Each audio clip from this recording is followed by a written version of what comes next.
Alright. Okay. Hello everyone and welcome to the stream. Is that thing done? Alright. So, welcome everyone to the last, I'm assuming the last part of the stream. Because we are right outside of the Shadow Lord's door. I'm not exactly sure if we're going to be fighting the Shadow Lord right now. But I know it's a boss fight. Because it gave me the save option. Anyways, so I guess we'll just figure it out, see if the Shadow Lord is actually there, or if I have to go somewhere else to fight him. Because I have no clue. There's nothing in there. Okay. Here we go then. But then again, it looked like there was an elevator, so maybe there's more? Such an ominous sight. And yet I find it strangely nostalgic. Yeah. This is where Weiss and I first met. First fought together. Wow! This is where you used to live, Weiss? Well, yes, I suppose. In a technical sense. Pretty nice digs for a floating magazine. At least it was free from annoying hussies like yourself. Yeah, that looks like an elevator. Annoying hussies. Cannot turn back from this point. Oh. Okay, fine. I'm already saved. The path is open.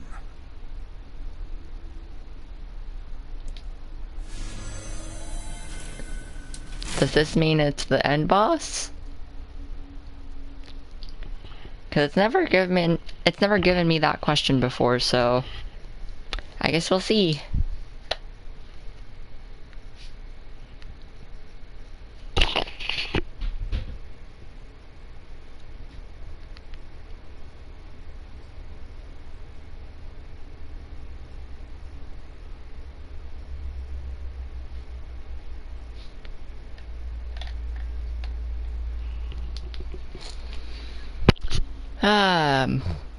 What the?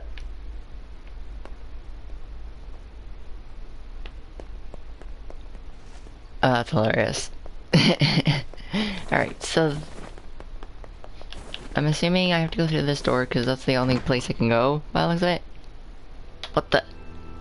It's a greenhouse. All the way up here. Huh. Pretty. Are those pigeons or doves? I can't really tell. Huh. I can't go that way.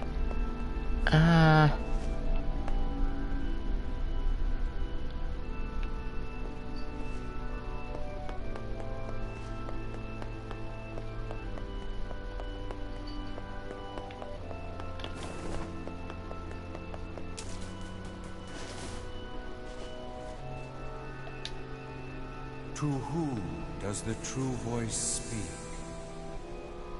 Excuse me? The birds can speak? Oh, that's so freaking weird. To whom does the true form show itself? You must answer. It can talk! I ask, why did humans disappear from the world? The hell is this? I believe this is some manner of password. Password? I don't know.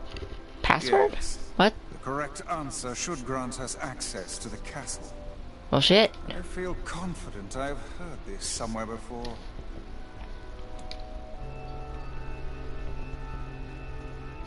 I don't know an answer to such a thing. Wait, can I really not go in? Those are closed gates. Ooh. Painted two-handed sword, phoenix sword. Can't I just leave? Oh, okay. Seriously? Wait, what?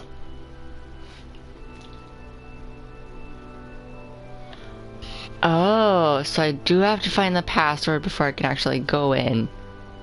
Or else it'll just bring me back here. Oh, that's freaky.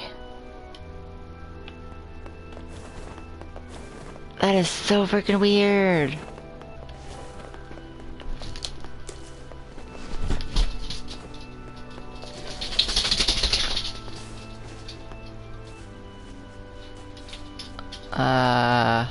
To whom does the true form I ask? Why did humans disappear from the world? You must answer. I don't know that answer though.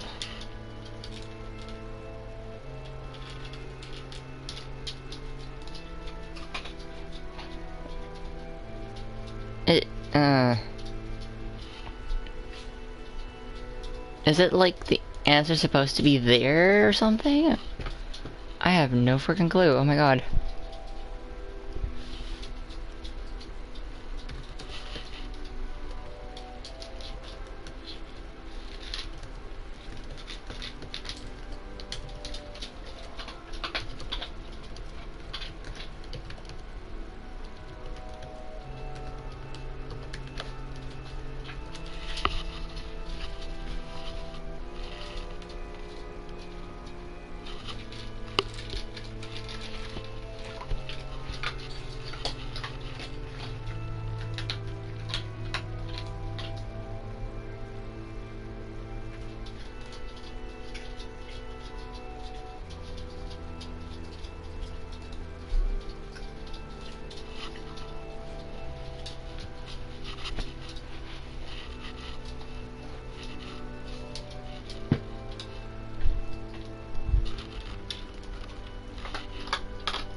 Yeah, I've got no clue what the...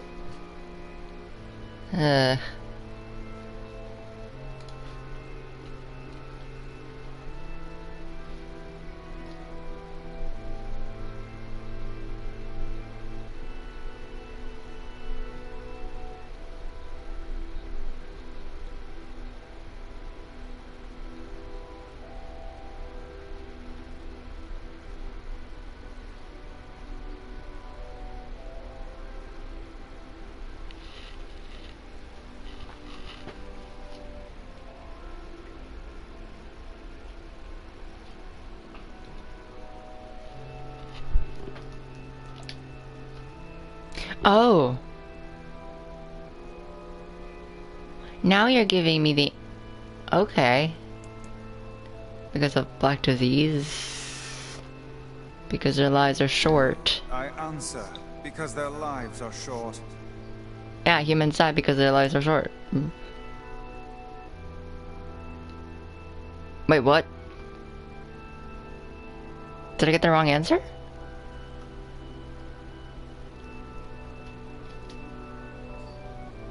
Because a disease only makes a life shorter.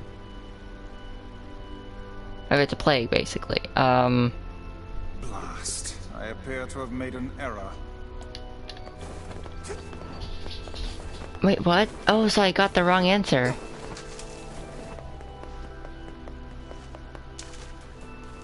Huh. To whom does the true voice speak? Well, okay, that makes sense, because there is a black plague going around. Does the true form show itself? So it's possible that people just caught the plague or disease and... Why did humans disappear from the world? You must answer. I answer because of a black disease. I ask. Oh. I got it right then. How can humans extend their lives? Oh. This question makes sense.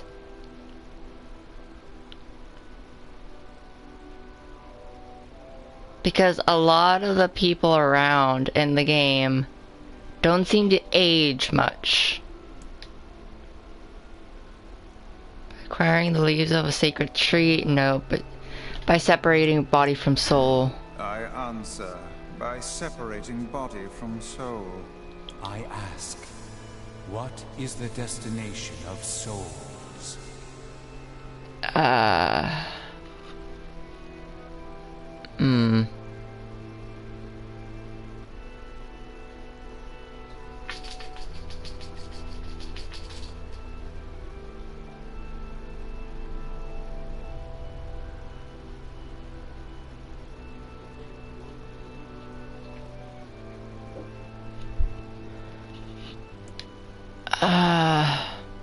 They are placed in their corresponding shells. They are in the promised land, bursting with light.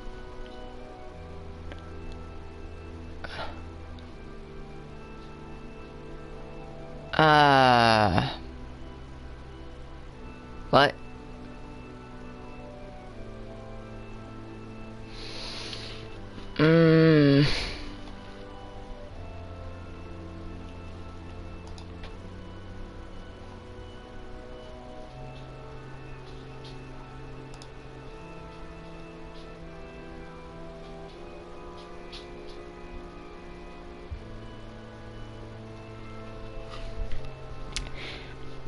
It wouldn't make sense that they're in the promised land.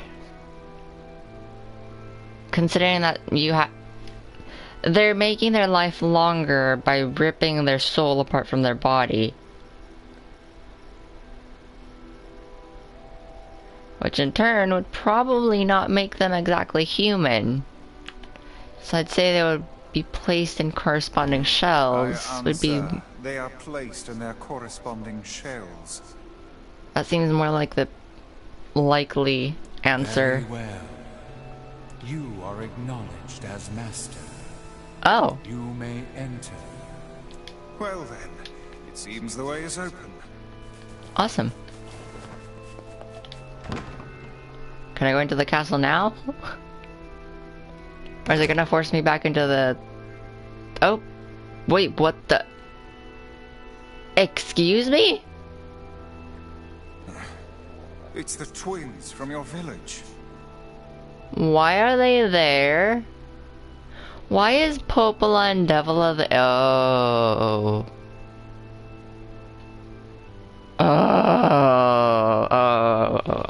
Okay. From the beginning, it seemed like they both knew a lot more than they were telling. Popola? Devila? So this is an interesting turn of events. Hey, any chance you'll just go back to the village? This is a very dangerous place. The real question I want to know is why they are there, though. Even if you can find Yona here, you probably can't get her out. How did you get here? Shh. We're asking the questions right now.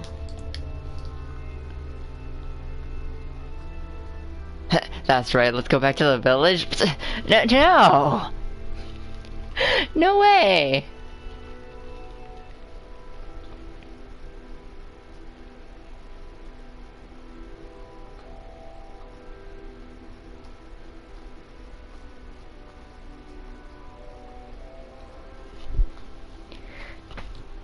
We're here to rescue Yona. What are you two doing here? I'm curious. What are you two doing here? I'm not going to answer that. You can figure it out yourself. Seriously? We're here to rescue Yona. No dice, huh?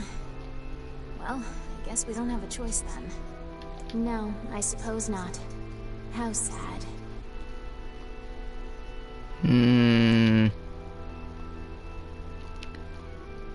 Because from the beginning they were saying that they were twins. We didn't want to fight you. We really didn't want to.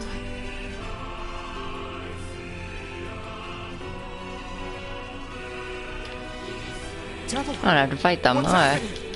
Sorry, but this fate was predetermined. Still, we spoke to truth. We really wanted to avoid this if possible. We were hoping to put it off for 100 years or so, until the next generation came along. What are you talking about? Are they What? shades? I don't think so. It's a lie. I don't believe it. Oh. Why do I have a feeling that the questions were actually... Maybe they've been living for quite a long time, and they're basically... They basically ripped away their souls to actually live long? Maybe? Ah, shit.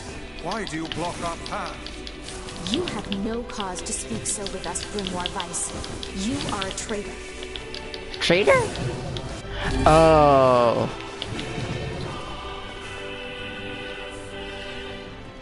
Okay, so they're definitely here helping the Shadow Lord. Oh, whoa, what the? Excuse me?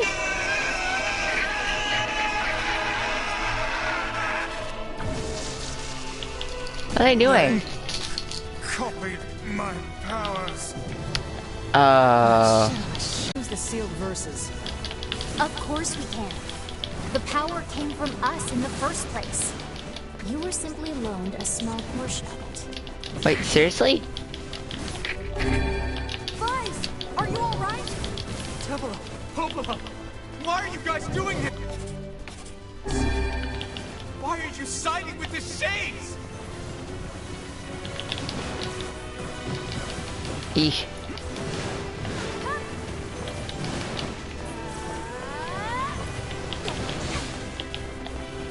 Okay, so they can still get damaged by my magic attacks.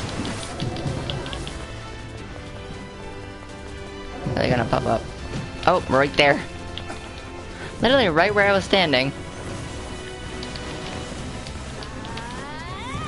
Eesh.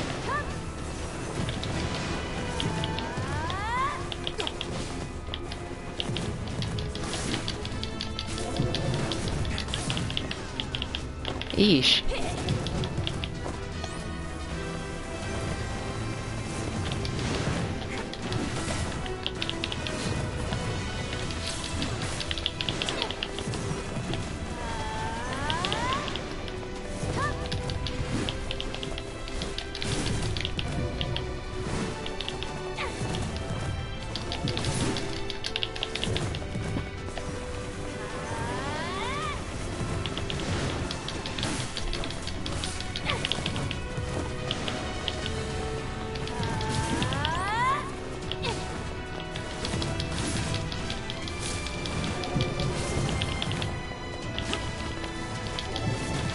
Oh shit, I got in the way.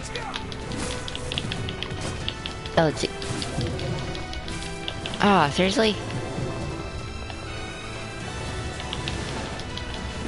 Wait, what? Why? The answer to every riddle lies within the heart of the Shadow Lord. The Shadow Lord? So you've been on his side this whole time? You must search for that answer yourself. You've got to face your own truth now. Please, enter the Shadow Lord's castle.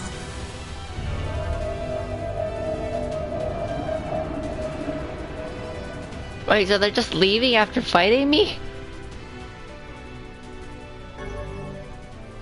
Why do I have a feeling that they just did that to like make me to slow me down? Because it looks like inevitably they still wanted me to go in? Tevela and Popola are fighting us. Yes, they do seem to be putting us through a great deal of... Oh. You okay, Weiss?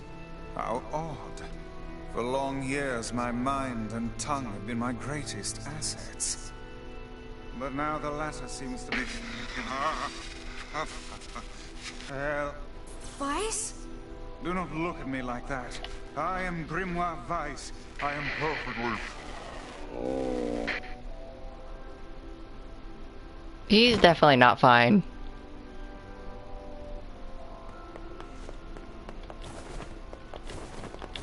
I think I hear a waltz. Yeah, I hear it. It's pretty. Hmm.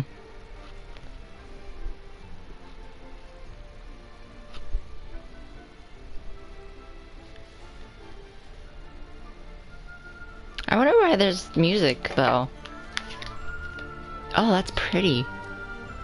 What the? Not exactly what I thought I was gonna walk into, but okay.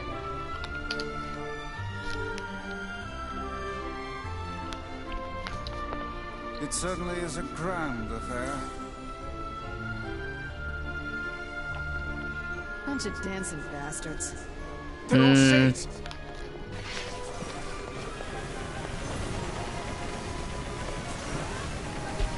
I think we're locked in.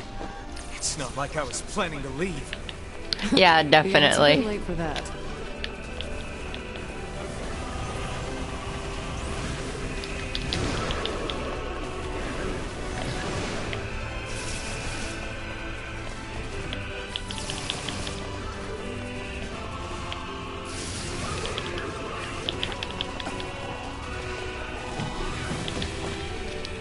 Alright, so it looks like the only way I can go is back, but I don't want to go back.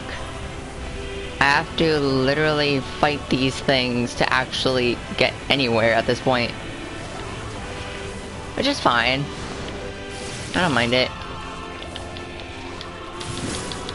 Yeah, because it allows me to go back, but I don't want to go back. I want to go forward. I need to get rid of their... I'm kind of wondering, what exactly are these dancing things? Like, are they people? Are they spirits? They don't look like shades.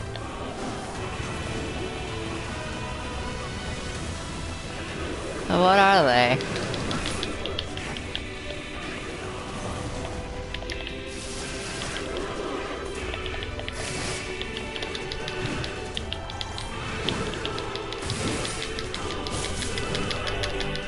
Ooh, obtain the word Ululoth.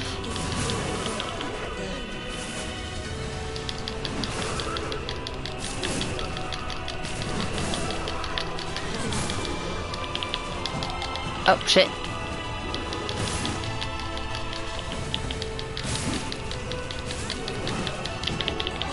Ah, fudge. Oh, crap. That is not what I was trying to do. I need health. Eesh. Strength is not gonna do anything if my health keeps going down low.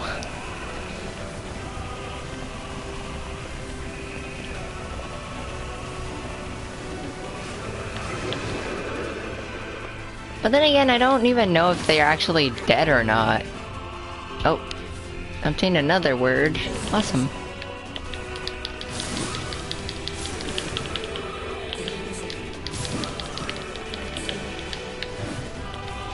Is that it? Oh, shit, no, there's more. It looks like it's only 2 this time, though. Oh, shit. Wanna be your ass?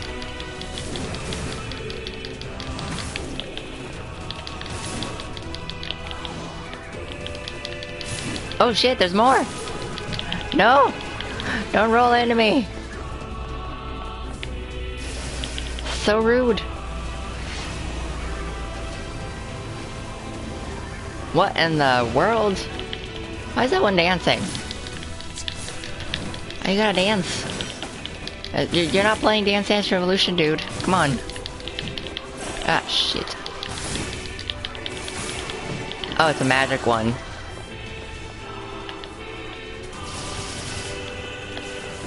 Oop, shit.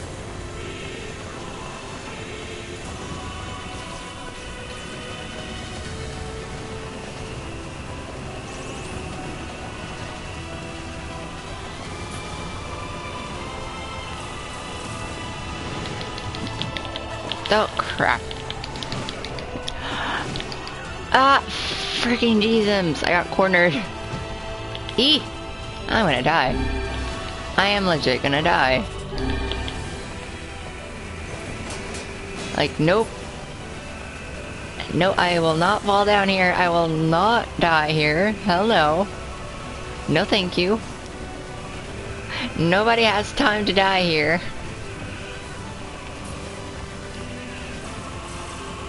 Their armor is so annoying to, like, pull off.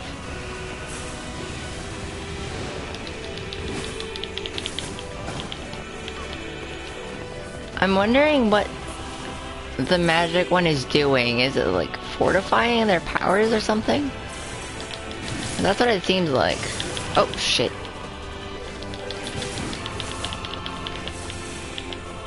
Ah, crap.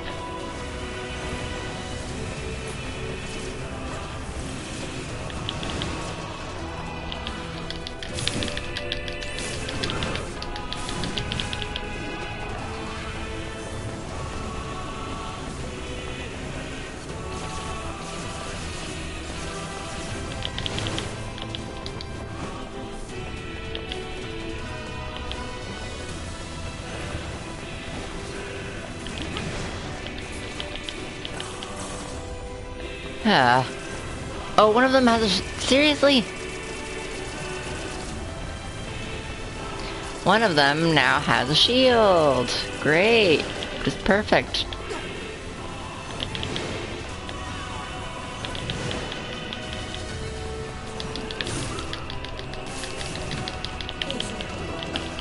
Oh, Jesus, I barely missed that. Can you not?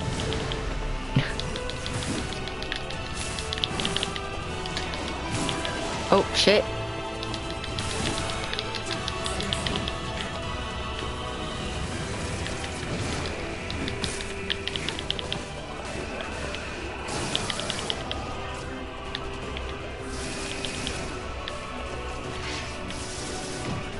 Oh, crap. I'm gonna get this. Obtain another word. I'm still getting a lot of words here.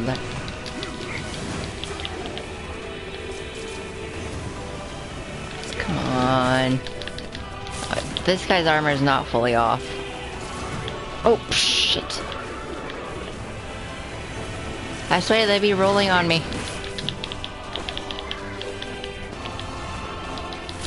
I am not prepared for the rolls.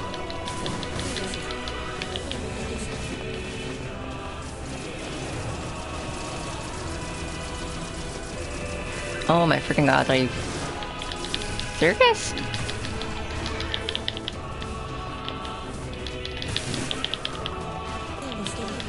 They riding dirty.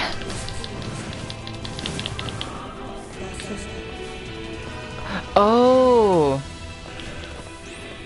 It's the dancers that are turning into shadows. Oh, what the? There's a floating one?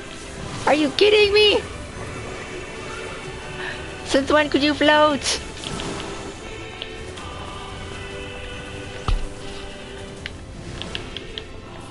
Unlawful advantage. No, I'm kidding. Damn it! They won't stop coming! I'll open the next door. Cover me. Oh my, they won't stop coming, huh? Oh, how I do love a good Yeah, he can't speak for some reason. So the transformer. Oh, I mean, it's probably. Protect Kaine for us.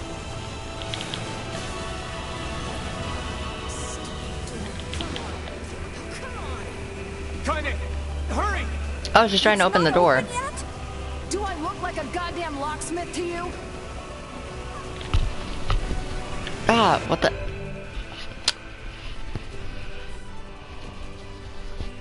Is there a spider crawling on me or something? Freaking Jesus.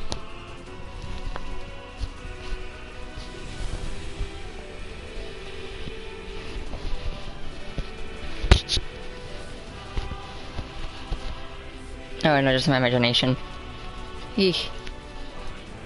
I felt like something was crawling on me and that was freaking weird. Like, no thank you, I don't like it when things crawl on me.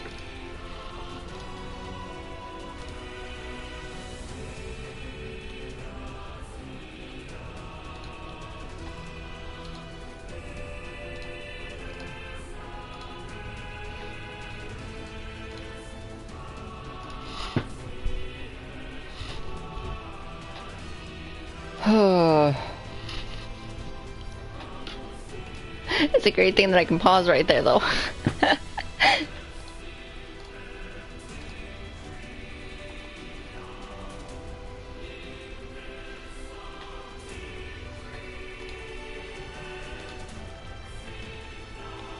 Alright. Oh, back we go. Actually, how about I heal first? Because... There we go. I don't even know how much healing stuff I have. Oh my god. I probably shouldn't be using it all willy-nilly. Because I still have to fight a bunch of other stuff. Oh, freaking kidding me? Oh my god.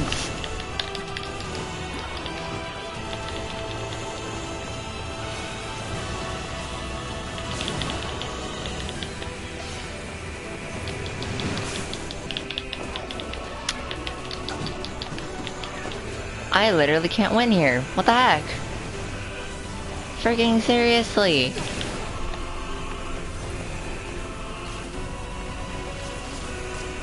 Oh my freaking gods.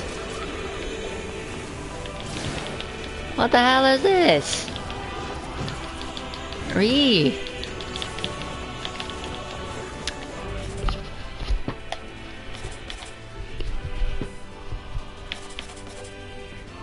Damage from magical attacks. Yes.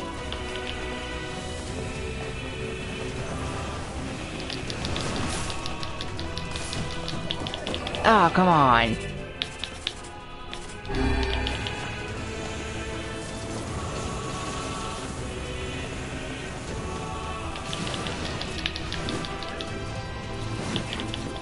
Alright, so that's one of the mages down. Seriously, there's two more. There's another one. Come on. There's a third one.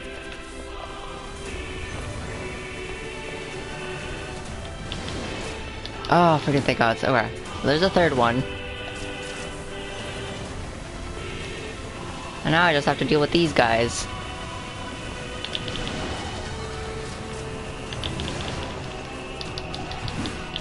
It's gonna be much easier now, hopefully. Ah, crap.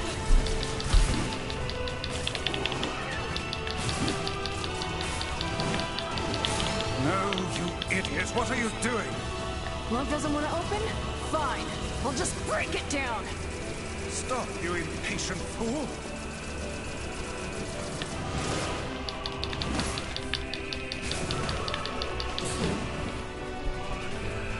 Destroy the creepy crawlies. No good bullshit bastard! Open the fuck up already! Blech. Got it. Kylie, look out!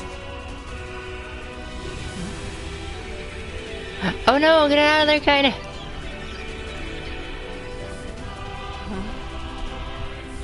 Don't get out of there!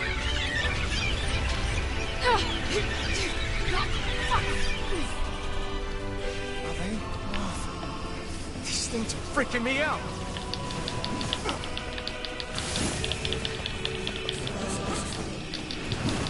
Kinda. What's wrong? We need to help Kaine. Ah, frickin' Jesus. We need to help Kaine.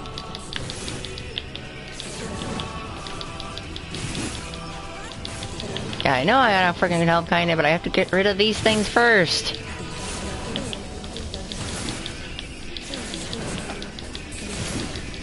Are you freaking kidding me? They're just respawning? Stranger danger balls? Yeah. Well, we got problems. Where did that mage come from? He just magically appeared out of nowhere. Oh no. That does not seem like a good... Oh, yeah. No, that's not good at all. It's transforming! What the? It's a shade boar. It became into a... The balls fused into a shade boar. We don't need forgiveness, asshole. Kinda?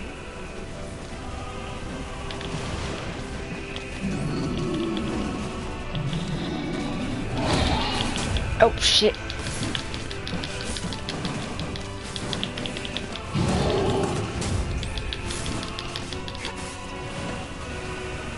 Did I shoot at the red thing? I have no clue. How should I know? Kaine, are you alright? I'm fine. Let's just kill some shit and move on, alright?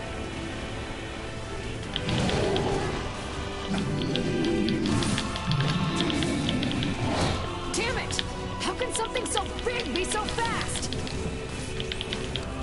Yeah, I know, right?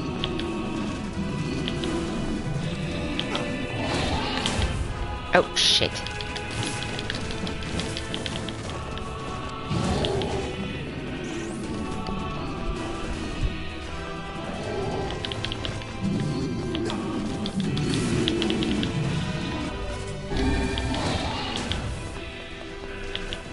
Brace yourself against the shock.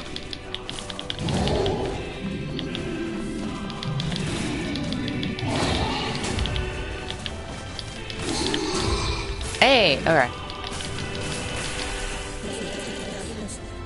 Nerf the boar! Kill the boar! There's so many shades though. Oh dear. Oh my effing god. Excuse me? Now it's got armor? Shade bacon. It's armored bacon. Holy mother Jesus. Yeah, my attacks are not gonna do anything while the freaking armor's on. Unless I go under. Oh shit.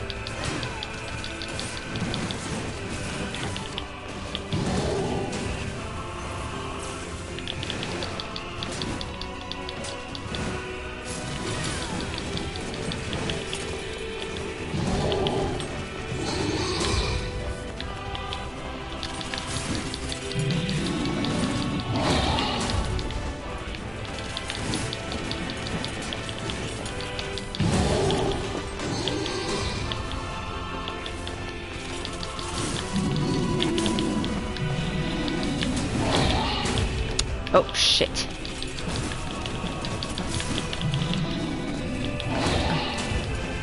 I'm getting it slowly there, but it's getting there. Oh shit. I still got hit. I didn't jump enough. Ah, I'm not jumping right.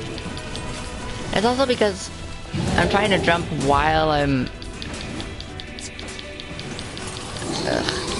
in the middle of, like, attacking. That's not working. Come on. Can we even hurt this thing? Are you kidding me? Oh, oh I can't stop now. Damn it. Stay focused, Kaine. Don't fall victim to such distractions. no! Come on! We have to keep going! Let's go. Come on. Come on.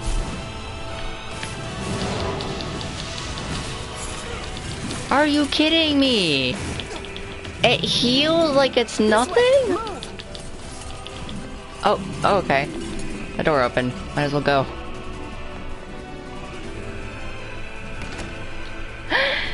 I can't even that I just kept healing it like it was nothing. Like, what in the freaking world? Oh, what is that? Spear Dragoon Lance. Hey. Is that a nod to...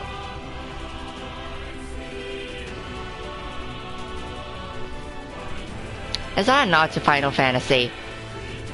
That has to be a nod to Final Fantasy. Because Final Fantasy is the only game I know that has a class called Dragoon. I am curious now. What does it look like? Spears. It does not look anything like what I thought it was gonna look like. Alright, oh, these are pretty... Oh. Phoenix Sword has You know what? I might equip that. It's got higher damage. Oh wait. I should probably also put a word thing on it. Weapons. Wait, crap.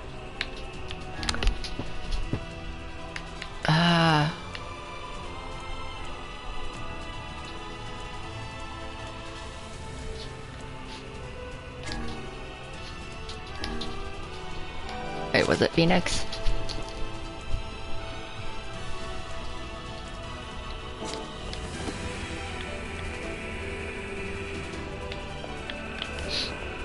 Up here! Up where? Up the stairs? Medicinal herbs. What the? How can we deal with this thing? It's following me? Oh my gods. Please, hurry!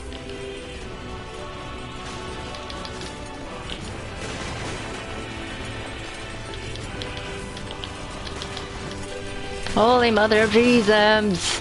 Oh my gods. Nope. I got trampled over. Whoops. Not exactly what I thought was gonna happen. Not exactly. I didn't think that I was gonna get trampled.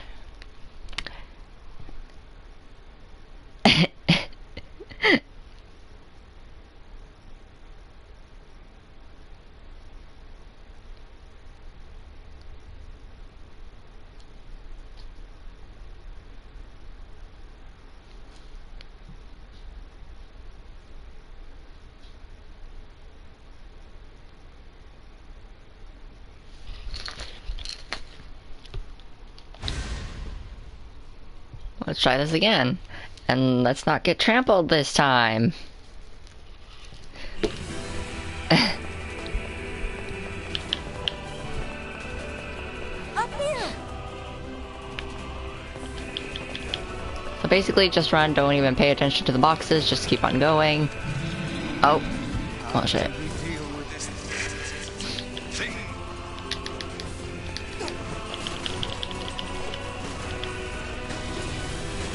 Please, hurry!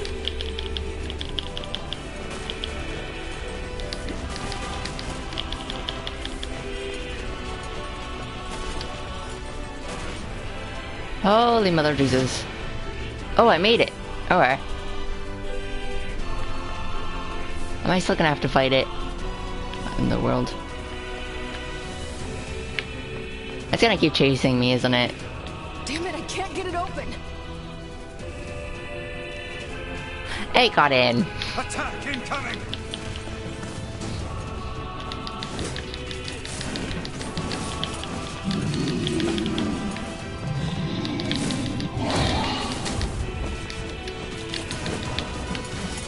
The entrance is locked too! It seems we are in a bit of a predicament.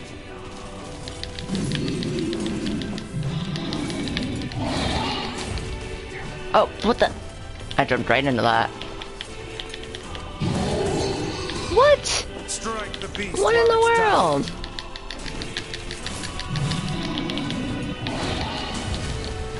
Are you kidding me? I literally jumped that.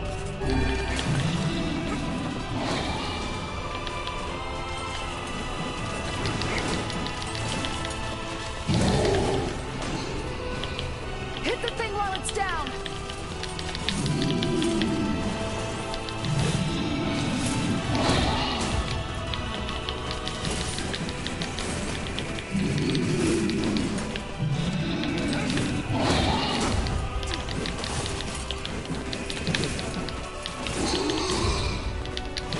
Come on, come on, come on.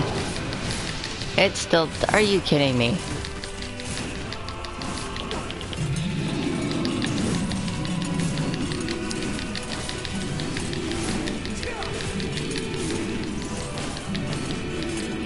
What in the world?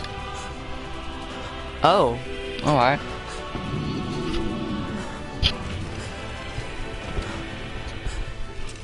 That boar is freaking relentless. Oh shit.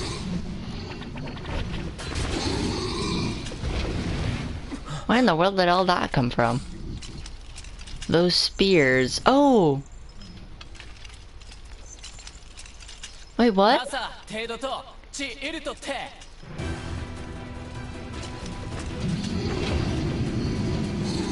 Oh!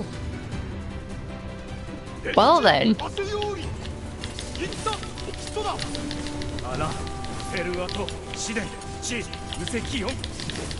Aww. What are you doing here?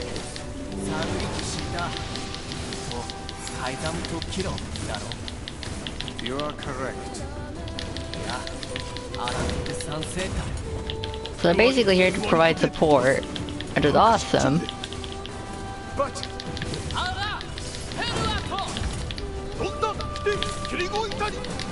Stand our ground. Oh.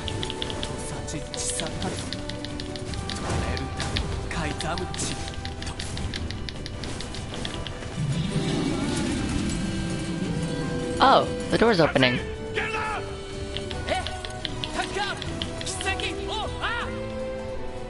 hey, stop! Let me go! Stop it! Damn it! King, no!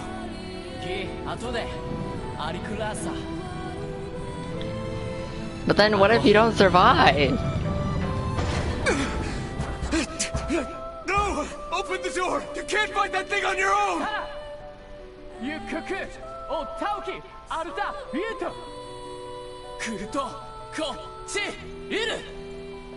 Oh. He's gonna die. Eh?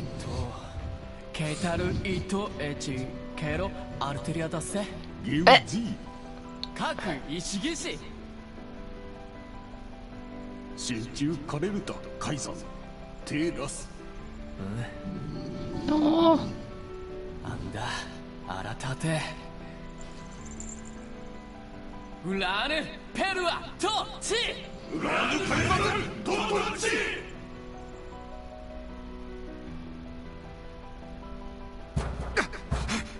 Open the damn door!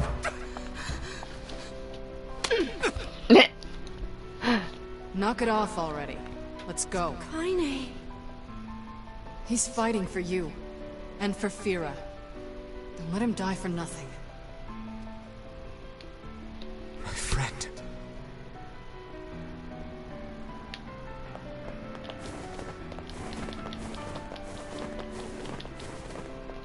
Well, yeah, I gotta keep on going. Hey, boxes.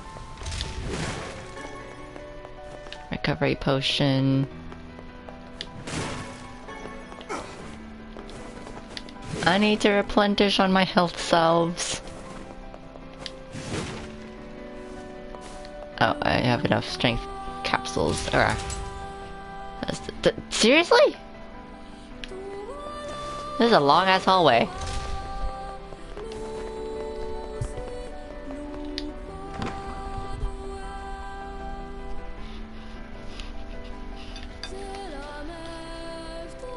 Where are we now?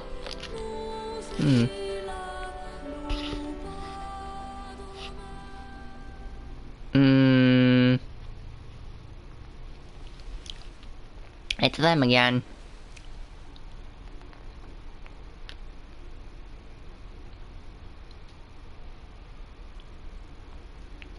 Devil. Fofala. I'm gonna have to fight them again. Also, why in the world is this area all run down, unlike the other places? That makes no sense.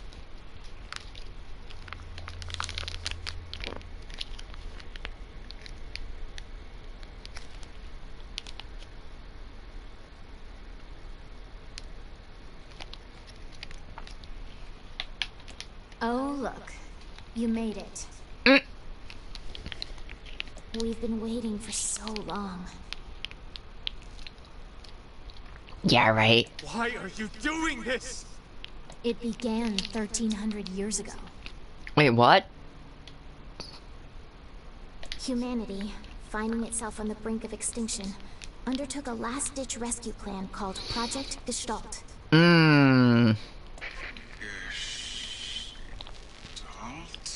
Do you still not remember, Grimoire Weiss? Then let's give you a refresher.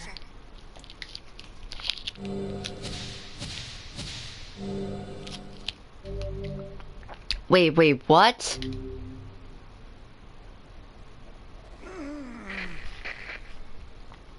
I wanna actually... Can I... No, that's not it.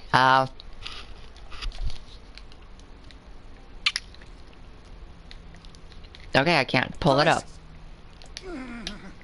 My mind.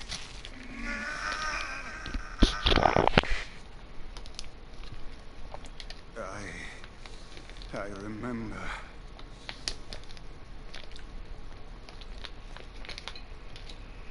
Devila. Popola. You are not human. In fact. Oh no. I got a feeling. Yeah, sometimes the truth can be a real bitch. You want to finish that thought for him, sister? All of us, every person standing in this room, are mere shells created by the true humans. Oh, that makes so much sense. Because no one ages properly. What are you saying? You still don't get it? You aren't human. So then humans, I mean, the true humans, are extinct? No. They still live on. You know them as shades. Wait, so we've been literally killing humans? Each shade is a twisted remnant of what was once a human being. Crazy, huh? Now let's skip the part where you stand there with your mouths agape and just get down to business. Wait. Sorry, but we're gonna be needing that shell of yours. The rightful owner has been waiting for a very long time. Wait, the rightful... What? Please don't be angry with us. We are only doing our duty. Oh, wait a second. Is his body supposed to be the Shadow King's body? I mean, the Shadow Lord's body? Our endless existences have a single purpose: to control the lives of others in accordance with the will of the true humans.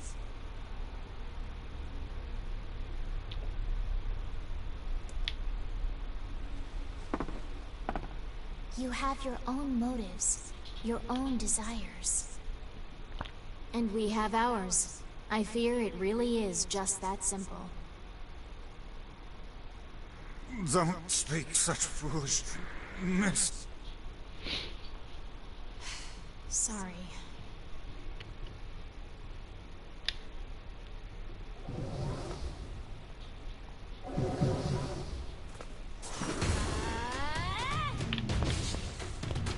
Can I... Oh, wait. Yes, I can.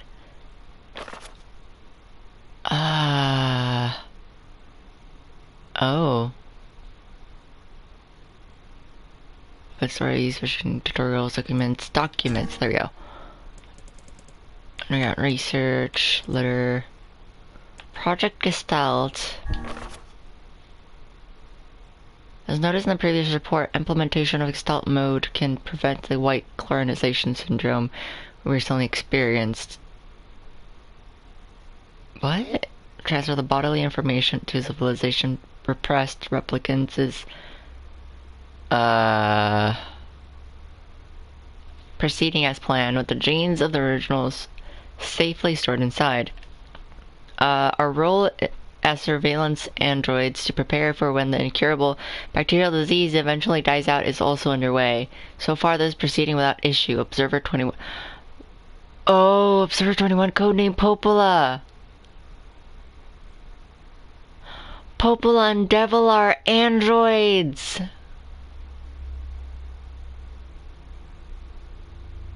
Oh, that makes so much sense. How about this one? Project Gestalt Report 9182. This document discusses potential strategies for the relapse cases in recent years. The term relapse, of course, refers to the catastrophic loss of sentience seen in certain results. The syndrome has defied even our most pessimistic initial estimates and continues to trend upward with disturbing speed. With some relapse gestalts beginning to attack replicants, there is an urgent need to take comprehensive action. You remain convinced that an unknown technological defect in the gestalt transformation process is responsible for the condition, but so far have been unable to confirm this theory. Wait, no, is there? It looks like there's more. Research of this condition is now our top priority and looks likely to continue for some time. Server 22, codenamed Devila.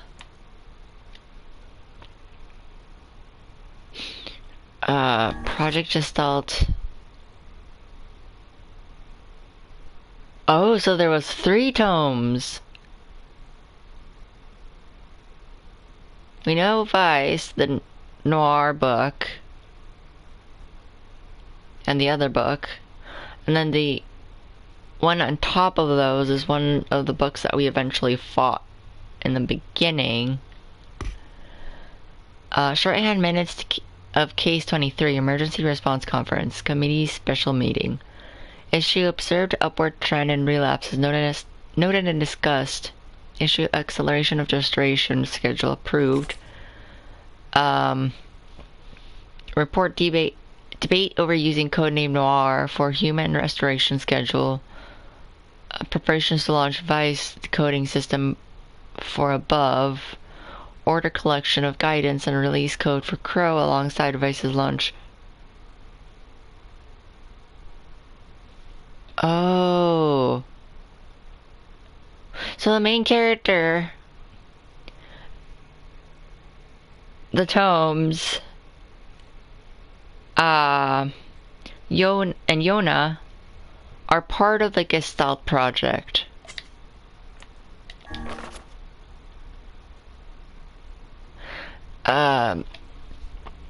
We have determined that the rise of relapses was due to an unexpected spike in sentience of replicants, as well as a genetic inability within the original Gestalt. It seems that the original's effect on bodies that have undergone the Gestalt process was not anticipated in advance.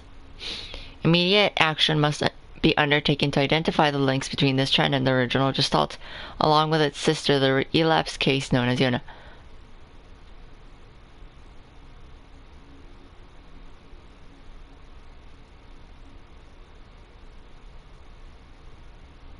Oh. The observer contact group is growing uneasy, so finding a solution to the relapse issues would be considered a top priority. See other reports for more details. Wait. Relapse? What exactly is she relapsing on, though?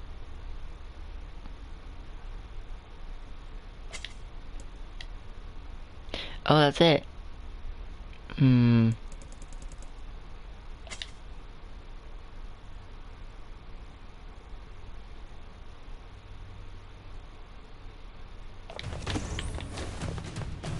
and us, we're the same.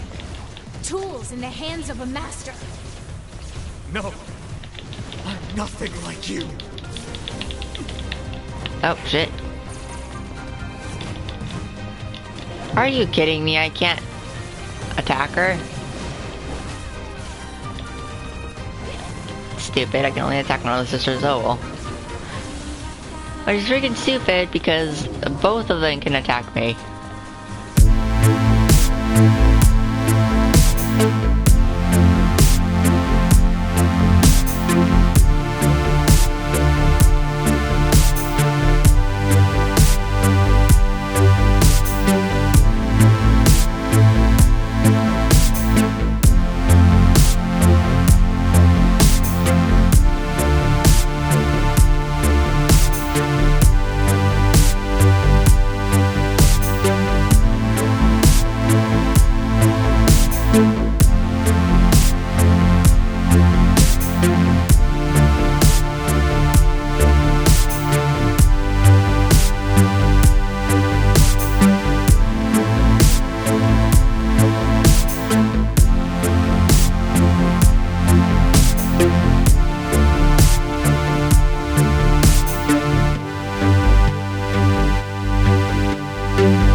Popola, are you crying? No! Don't die! You know, Popola, I understand now why we're twins. It's because we're born without souls. Devla! I can't stop the bleeding. Oh god, I can't stop it! This world is too lonely for one without a soul. There's too much emptiness.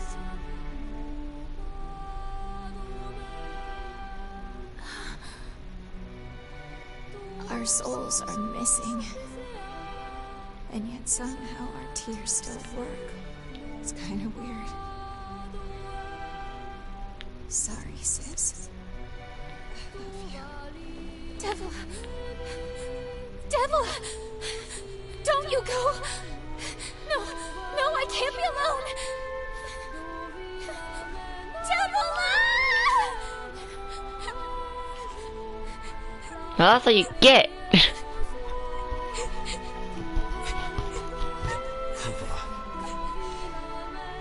Let's stop this now. Stop? Stop? Now you want to stop? You think you have the luxury to stop? You cut down my sister like a goddamn animal and now you want to stop? Popola, wait! It doesn't have to. No one stops! It's way too late to stop! Well, No one stops! you gave me no choice, you idiot. Freaking Jesus. Don't do this, Popola! You and Devla were like parents to me! Those two have watched the world wither for time immemorial. Cruel necessity. Fudge. I don't want to do this! I don't want to fight her! Stop bitching and start fighting! It's the only way!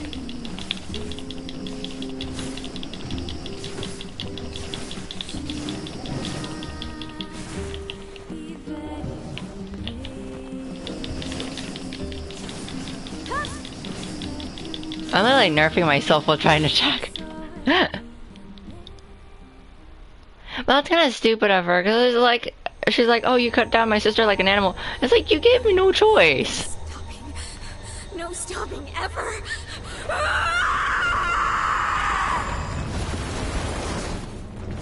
Holy shit.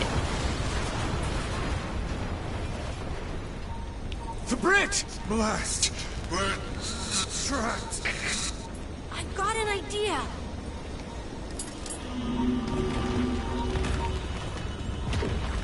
What the? Since when could he do that? Oh shit. double KO. I fear we're done for. It'll be all right. Oh no. Oh no, what are you You doing? know, when I was young, I hated my eyes. Why do I have a feeling everyone's gonna kill And now themselves that I'm just so that older, he can go find his I hate sister? what my body has become. But there's something else there now. Emil, don't you Something freaking dare. like pride, you know? I mean, without all this, I couldn't have become your friend. Come on, Emil, don't you freaking dare. Bye, my friends. No, you Thank you for douche. everything. Emil. For so long, all I could do was destroy. But now, I have a chance to save something. No! Now get going, okay? Emil. Don't worry about me. I'm gonna be fine.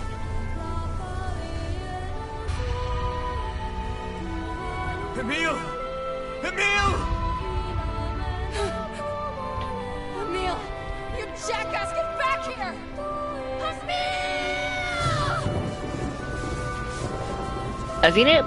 Is he gonna petrify the whole thing? Oh dear.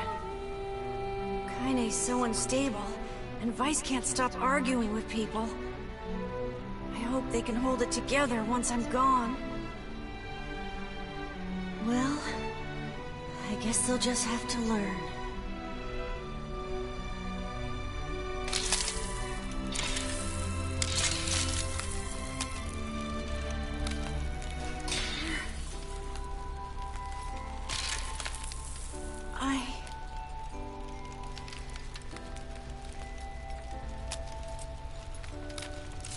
I want to see you again.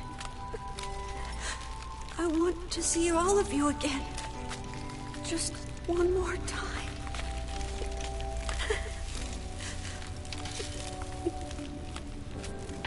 I'm scared.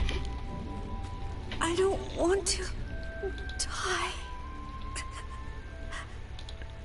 Well, you should have thought of that before you freaking dumbass yourself into that situation. Unless it's actually the sprinter that cooks. That's about it. Nah. Holy freaking Jesus!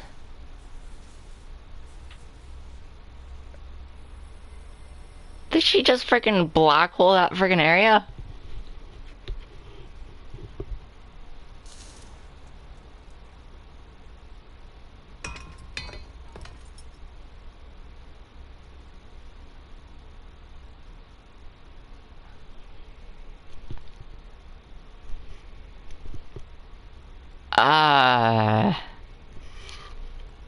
Well, shit. No more meal, I guess. Oh, that's pretty.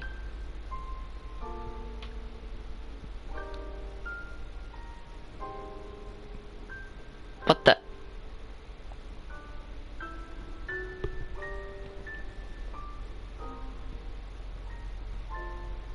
Why does he look back butt freaking naked?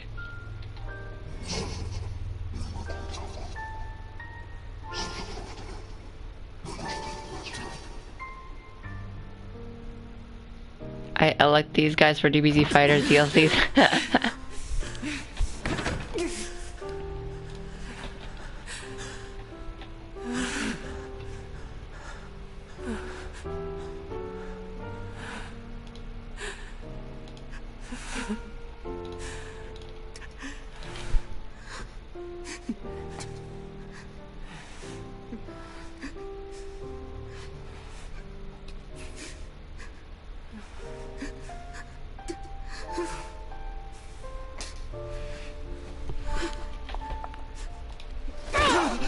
Oh, freaking seriously?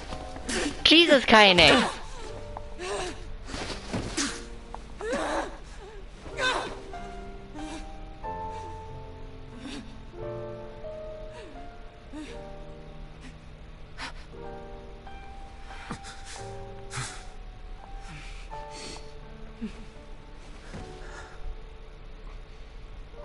Let's go. You just freaking kicked him in the okay? Yeah.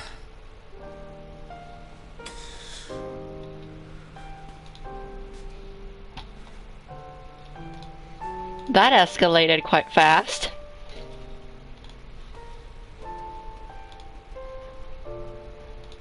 I didn't think she was just gonna freaking kick him in the... Freaking Jesus, kinda. Wait, so I have to... go this way, I'm assuming.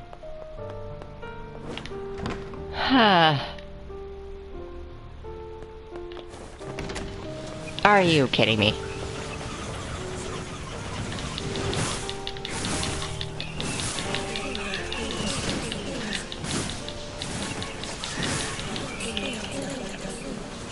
Now I feel bad hurting these guys because they're basically what's left of the human race. I've been killing humans this whole freaking time.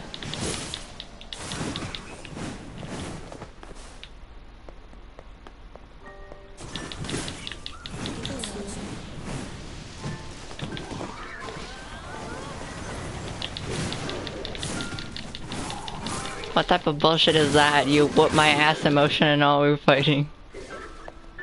Like we need to fight.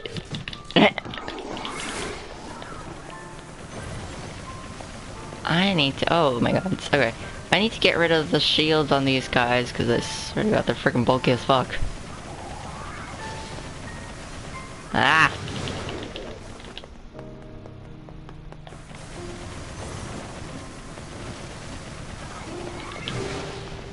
I love how it went from a nice little side story of a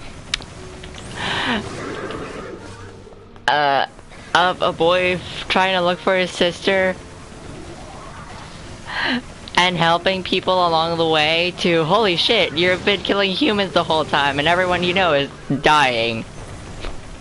Like holy freaking Jesus. This is not what I thought would happen. I was not expecting any of this. And yet this game had me exactly where I wanted.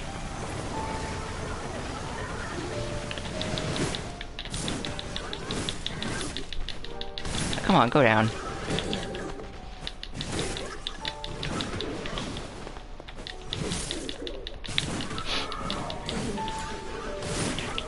The sad music is also not helping.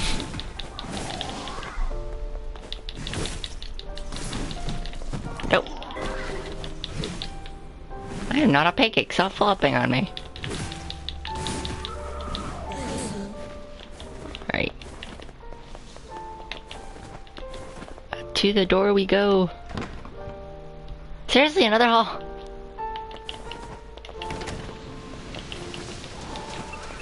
Can I just like nope and go to the door? Oh, it's not gonna let me. Okay.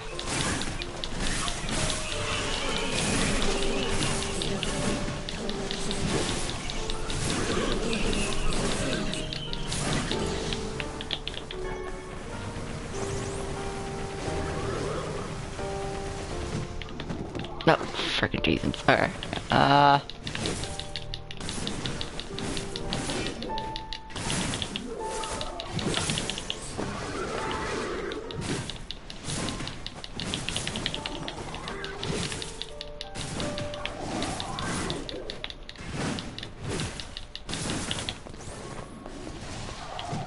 Nope. Are you serious?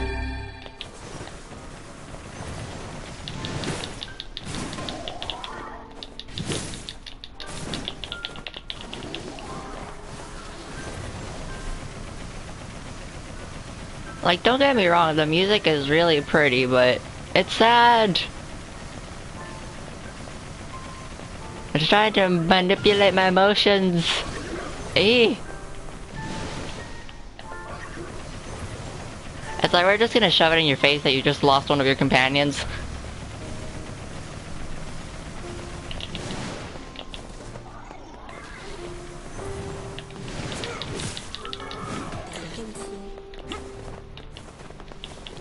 Let me out the door. Oh. I mean that's the last door?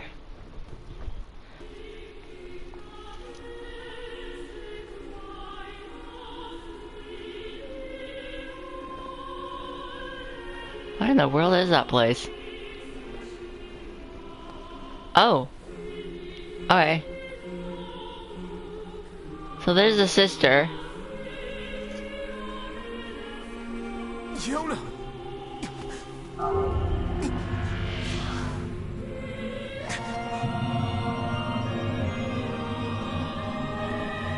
Why are you naked? Why are you doing the JoJo pose? Yo-yo. He's doing the JoJo pose. He's just magically gonna become Dio. I don't watch JoJo.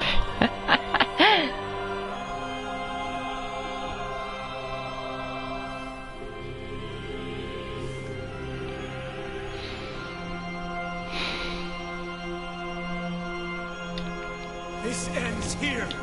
Strike hard. Hold nothing back.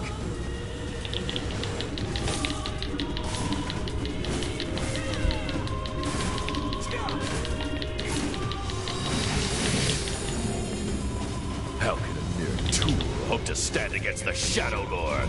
Don't speak in such a manner, fool. I am nothing like you.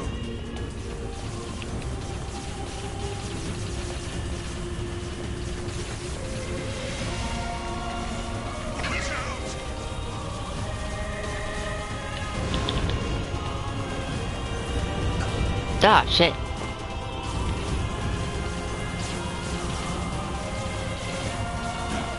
No!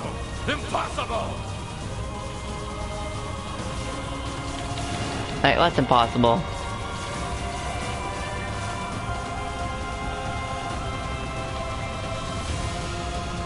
Don't relax yet. It's not over. Strike it when it has stopped.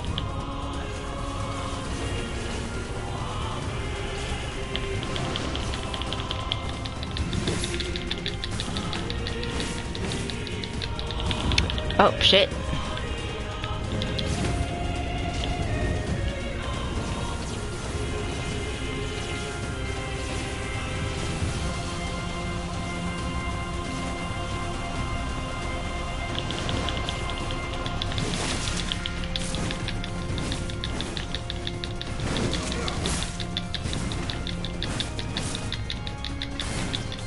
Ah, come on, so close, so close. It's a book and it's bleeding. Be careful! I know! And now I have to deal with this guy. Freaking Jesus.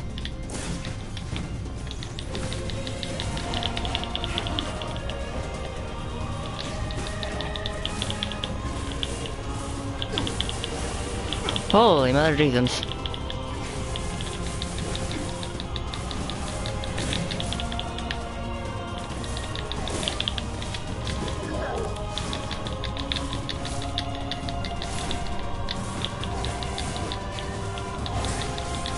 Ah, freaking Jesus.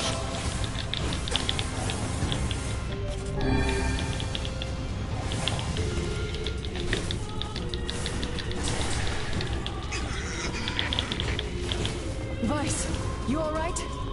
Naturally, I am as fit as a fit. Ah, fudge.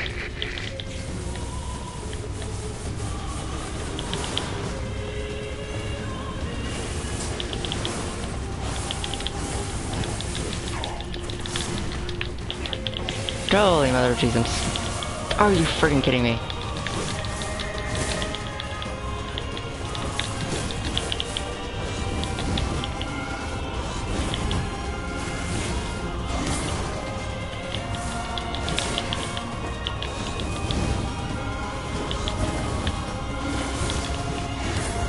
Then got notification that your drinks were delivered. Should be. Oh, okay. Thanks, trees. Oh shit. We're evading my. I'm evading too far. Oh shit. Damn, he's deadly.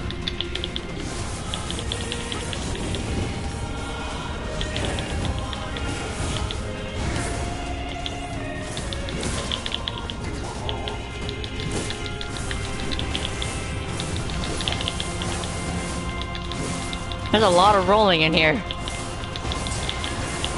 Oh my god, okay.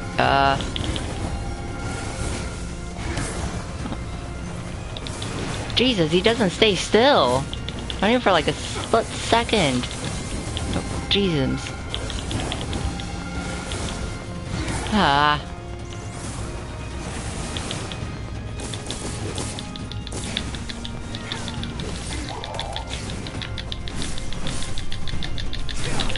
I like smashing buttons here, like, ah! Wait.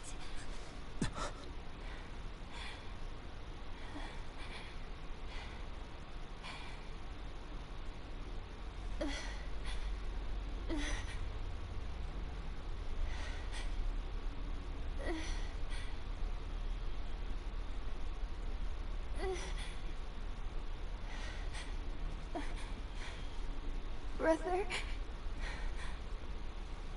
Yona.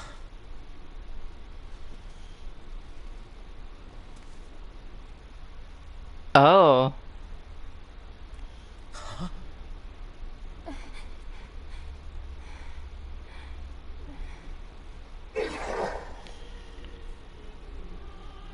Please, just stop. I don't want to do this anymore. I don't need someone else's body. I don't want it.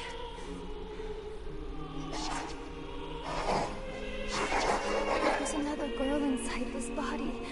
I can hear her. Oh. She won't stop crying. She says she wants to see her brother. Yona's been possessed? This girl loves her brother too, just as much as I do. Oh. It's not right, you know?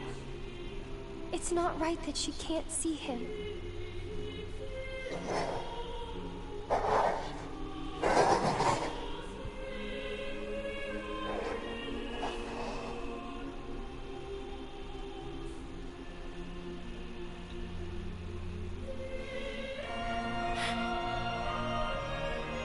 It's you, isn't it?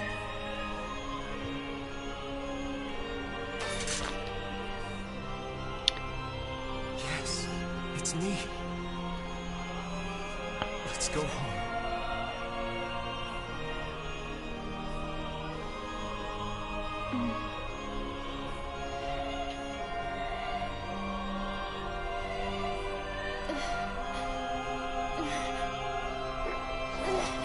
Wait, where's she going?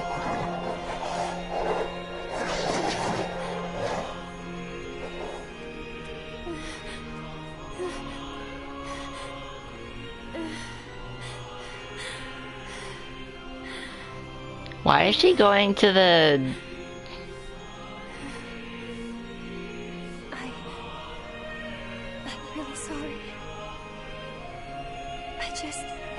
I don't know what to... I'm so very sorry. No matter what. Just know that... I love you. Oh.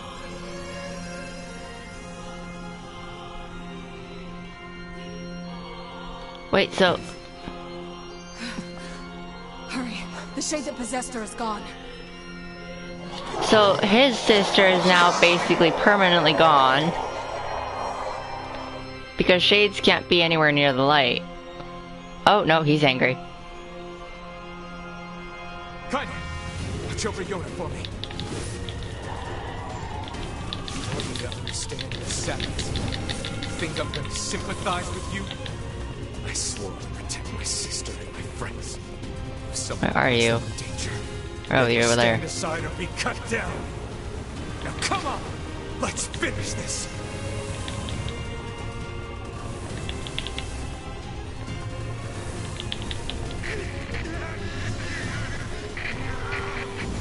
Vice, what's Oh wrong? shit.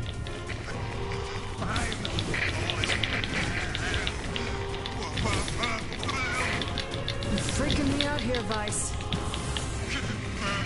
What are you doing? Come so. Just do it. Strike. Killing blow. Oh, okay. I'm wondering what the heck is wrong with him, though. Oh, shit.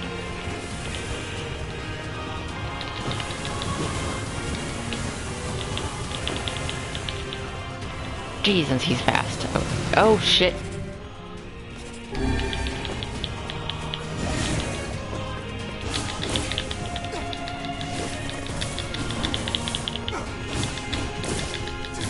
Fudge, he's freaking fast as hell.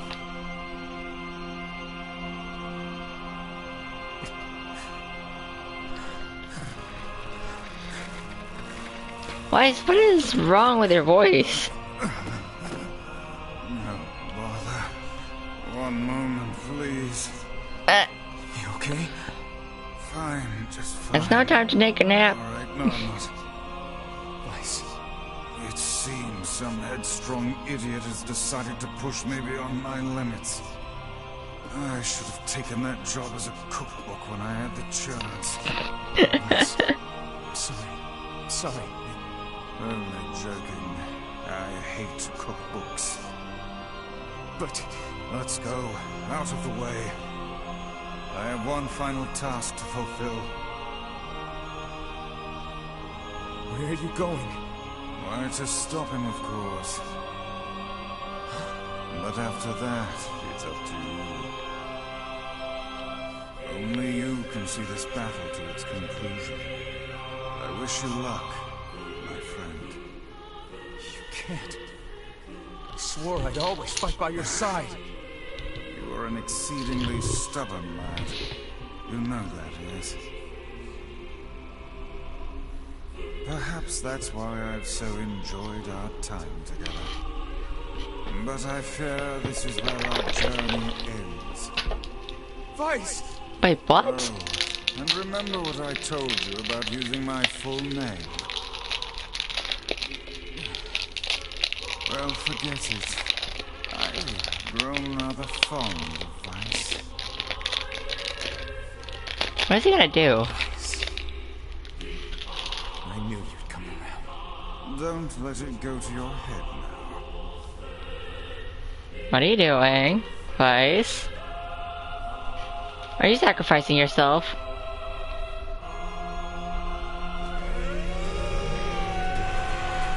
Oh, Grimmer Vice has lost all of his powers.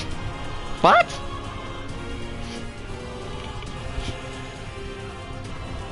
Oh crap.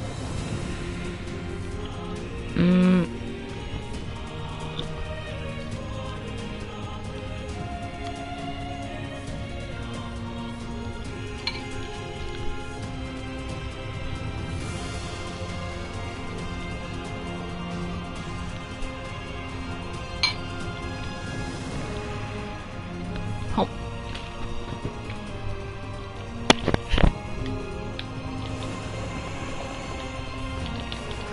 I have something to defend.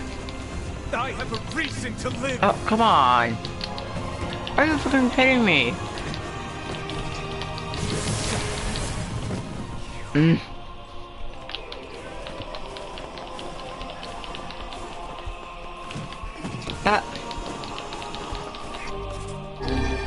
Come on. Oh, come on. I'm literally trying.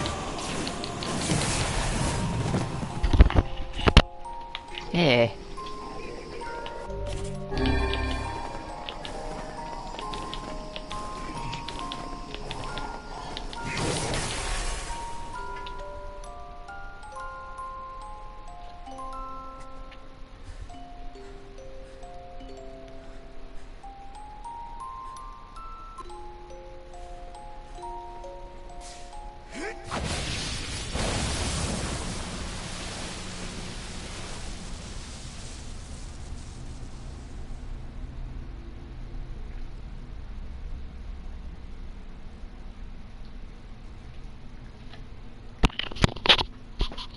that it?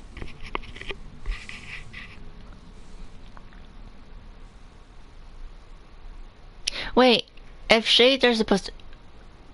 A trophy earned a world of flux. If shades can't be near sunlight, then why the hell don't you just open up the freaking windows? Wouldn't that be like better? Much easier? Like, come on. There's like giant ass windows here. You get so much sunlight. Is Yona alright? Oh, she's not okay? Oh god, no. Oh, please, the girl is fine.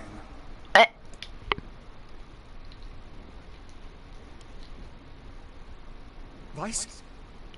Where are you? Are you okay? I am as well as can be, considering I have lost my physical form.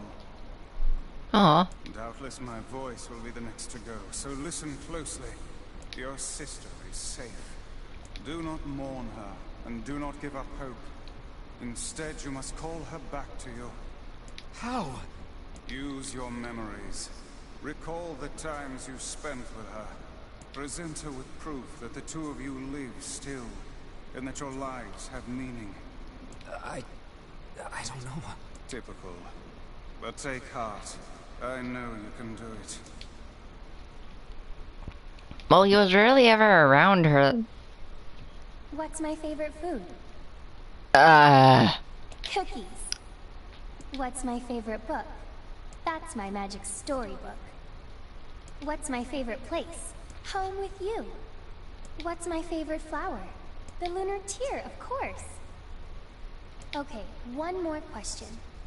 Who do I love more than anyone?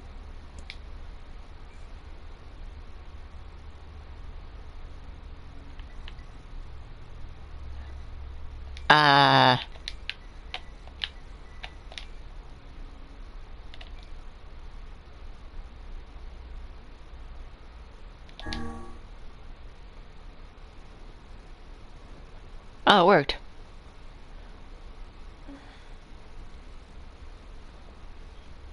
Is that you?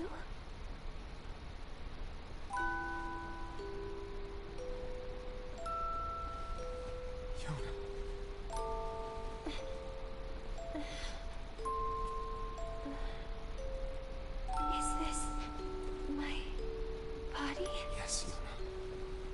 It's yours and yours alone. Oh yeah, she hasn't seen her brother since he grew up. Like you've grown up. Oh, yeah. I guess you haven't seen me for a while. Have I been asleep this whole time? Oh. Something like that. It's almost like I'm a princess from some fairy tale. Aw. Oh, Yona. I'm so happy to have you back. Me too. Kaine.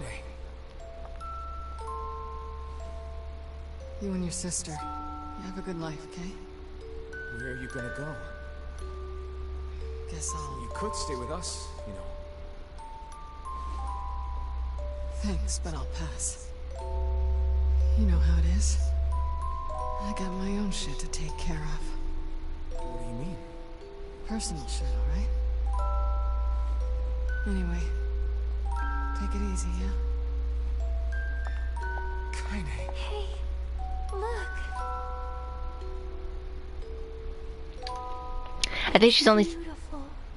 only saying that because part of her body has a shade in it. For the longest time, I heard someone telling me how they wanted to see the light. And now, they can finally see it.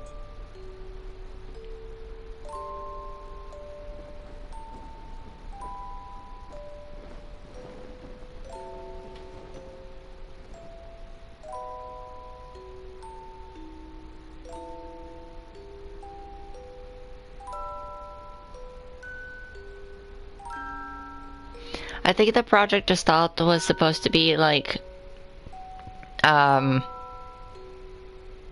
the humans were dying, but they wanted to live longer, so they were putting their souls into other bodies so that they could live longer, which is how people ended up possessed with like shades.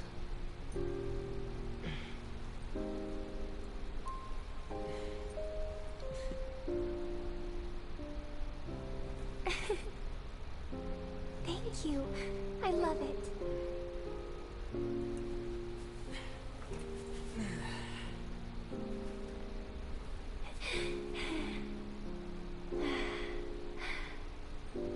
It's so sunny today. Aw. Yeah, it sure is.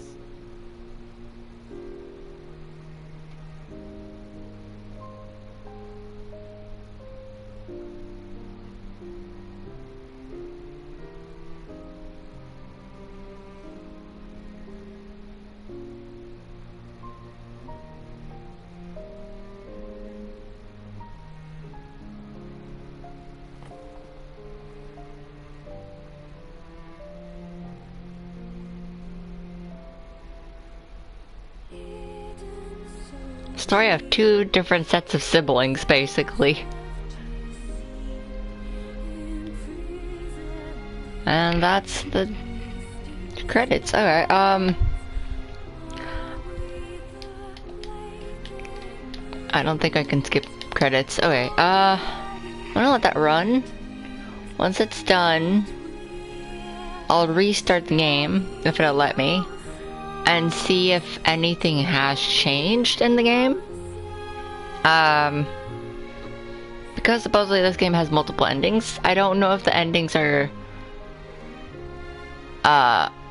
just toward the end, or if it's one of those that changes perspective. So we'll see when it finishes going through that. I'll be right back, guys. I'm gonna go get something, and while I'm at that, just, I guess, enjoy the credits.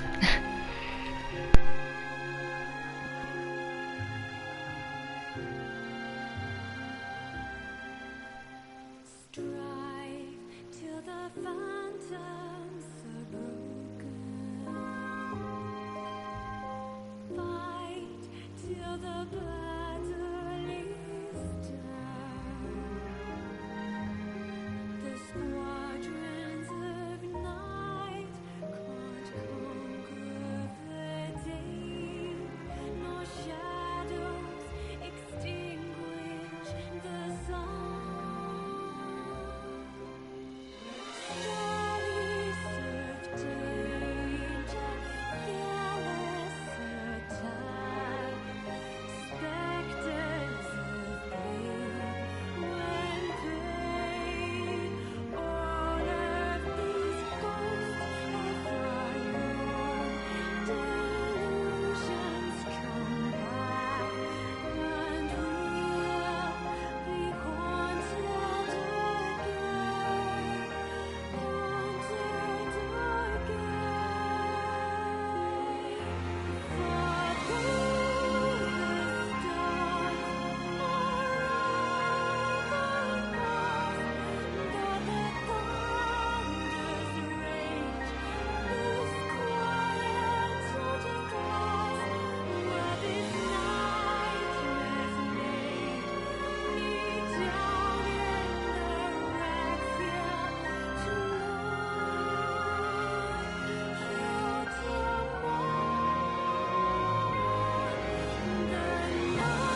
Alright, I'm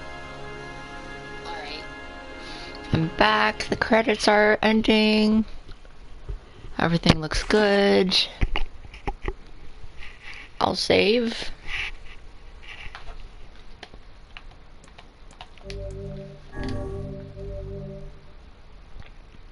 A, okay. Literally A. I'm assuming that it says A because that's the A ending. Alright. Exit the clear data save screen.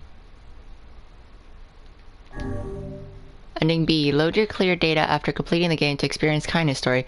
Color back. Oh! Okay, so it is. This game does have different endings with different, perspectives. Alright. We're gonna continue and we're gonna do kindness story then. That's actually pretty cool. Alright. You can now read a departed mother's diary in your house. Wardrobe has been added to the options menu. Wait, what? Wardrobe? I can change my character's clothes? New outfits can be obtained by progressing through a departed mother's diary. Change music has been added to the game settings section of the options menu. Awesome. So we now get to see more about Kaine. Great. Maybe we'll get an answer as to why she walks around naked.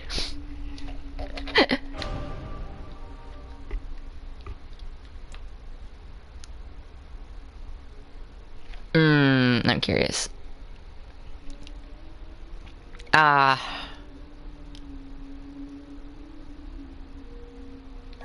It's new game, I'm assuming? Normal, easy.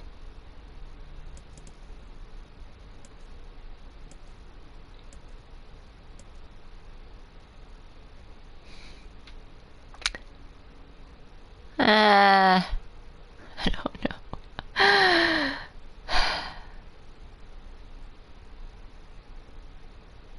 You know what? I want to put it on easy because I'm just... Yeah, sure. Because I want to pay more attention to the... story. Wait, what? Oh, that's weird. It didn't do that last time. Auto item. Oh. Sure. Wait, no. Auto attack. No. Sure. Auto guard.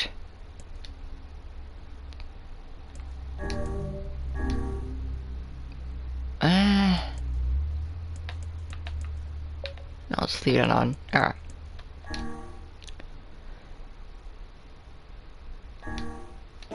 Oh. Please enter your name.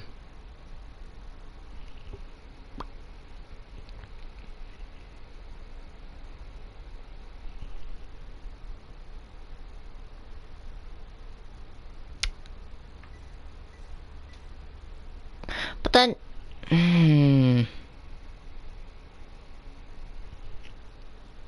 That makes no sense though, because we're gonna be in Kaine's territory? I mean, not territory. Kaine's perspective. So why would you be naming Kaine if she's already been named? Unless...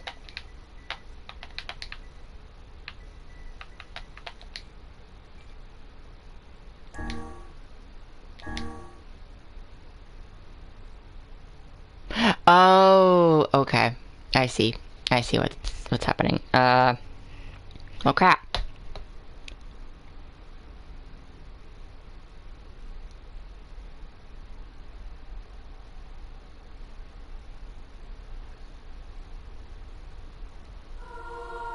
Well, shit. No, yeah, no, this is not... oh my god, are you kidding me? Options...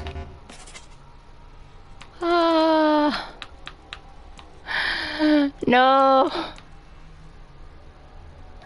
Quit. Quit. Quit! Return to title screen. Yes! Ah! No! Okay, so that's why. That's why. I think I'm supposed to just continue from my saved game, which would be this one. I'm assuming.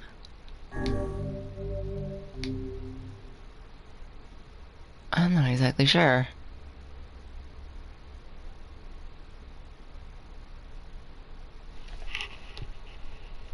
If it doesn't work, I might have to actually look it up to see how I start Kaine's story.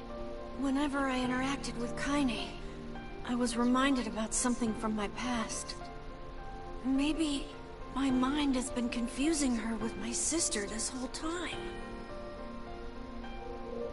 Anyway...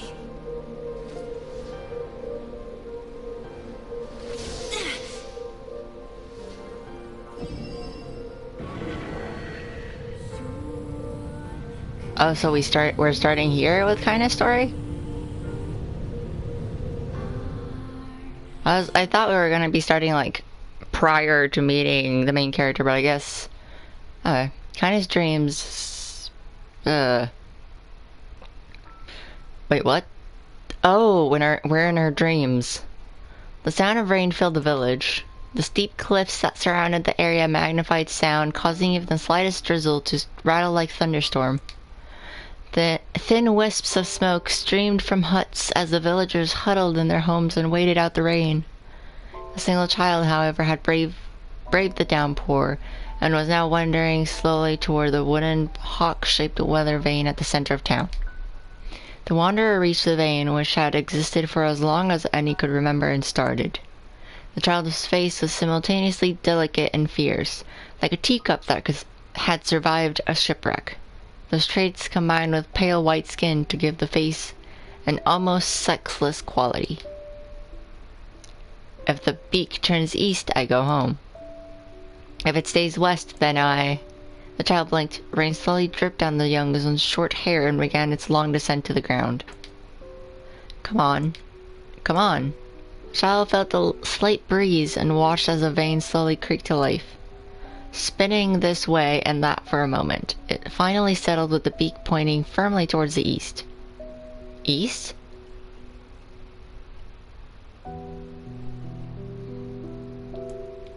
Really? Before the vein could move again, a jagged rock came spinning and tumbling through the air, striking home against the child's heart. The force of the blow dropped the child to the ground as a hail of stones began to fall all around. Oh no, they found me! A heartbreaking smile crept across the child's face as the stones continued their assault. Through the rain, the sound of multiple footsteps grew louder before a voice rang out. Yoo-hoo! Kaine! The voice belonged to Demo, worst of all the bullies in the area.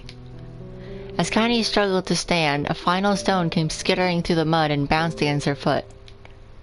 Blood oozed from a cut above her eye and blurred her vision, but she could make out the shapes of Demo and his usual gang of idiots. The boy seemed taken aback for a moment by Kaine's seeming indifference to the blood dripping from her face, but quickly regained his bravado.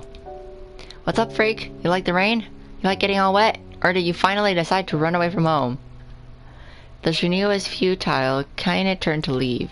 Before she could get more than a few steps, the other children scrambled to surround her, cruelty burning in their eyes. Kaine knew those were not the only eyes on her. The tormentor's parents watched from the safety of their homes. She was attuned to this sensation. It was one she had experienced many times before. That sucks. She was bullied at home? While some villagers simply turned a blind eye to the actions of their children, many encouraged it openly. In a society ruled by superstition and fear, Kaine was something to be hated, and if possible, destroyed. I didn't say you could leave, freak. Demo's words chewed at her like a worm through an apple. He can't hurt me, she lied to herself. Be strong. Be brave. He can't hurt me. He can't hurt me. He can't hurt... Oh, look! The little freak is going to cry. What's wrong? Are you sad that everyone hates you and wants you dead? Kinda prayed for the rain to flood down and carry her away from the world that seemed to have no place for her. But if there were gods, they chose to ignore her. As Demo crept even closer, the clouds began to thin and the rain slowed. Even the weather hates me. I'm useless. A failure. I wish Demo's rock had taken my head off. Kinda couldn't meet Demo's leering gaze. She lowered her eyes and stared at the muddy ground below. The bully moved forward until he was inches away. She could smell the scent of old meat on his breath. The boy grabbed Kina's face with thick fingers and yanked it upwards. She tried to turn away, but he forced her gaze back and jammed his thumb against her eyelid to pry it open. Show me. No. Did you just say no? Demo grinned evilly. You don't say no to me. No one says no to me. Even taking his attention from Kaine, he called to his cohorts. Come on, guys. Let's give the freak what she deserves. As soon as Demo finished, kicks and blows began to rain down upon Kaine. Demo paused, still grinning, as Kaine curled into a ball and tried to make the pain stop. I don't get you, freak. What you acting like a girl for, huh? Everyone knows what you really are. Kaine ignored the question, choosing instead to stare at the weather vane. It continued to point east, as if supremely confident about the future I had chosen for her. Go home? Yeah, that's a funny joke for someone with dead parents and no home to go to. Freak, chanted the children. Freak, freak, freak. Wait. She has no parents, but she mentioned previously that she had a grandmother. So what happened to the grandmother? But then again, she also said that she wanted vengeance against that one giant shade. So I'm wondering if maybe that shade killed her grandmother.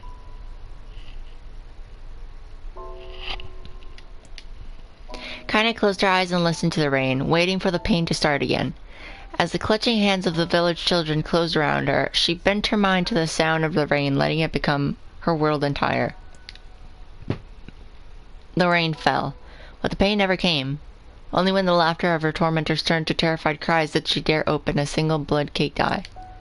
Kaine was shocked to see Demo sprawled on the ground, holding his head and screaming in pain. She could see blood welling from spaces between his fat, twisted fingers. Oh my god, he's crying. He's actually crying. Deprived of their leader, the other children glanced back and forth between themselves, as if waiting for someone to step forward and take charge. When no savior emerged, they began an easy shuffle away from Kaine. But the young girl was the least of their concerns. Instead, their attention was wrapped on an ancient woman standing a few feet away. Oh, is that the grandmother? After struggling for breath for a moment, she finally spoke in a voice thick with rage. Hurts like a bitch, don't it? Now I suggest you scatter before I throw another one. And if any of you little bastards ever touch my Kaine again, I'll do far worse than throw a rock. You can count on it. Ooh! Sassy! Sassy grandmother. The old woman crouched down and gently touched the hand Demo was using to cover the wound.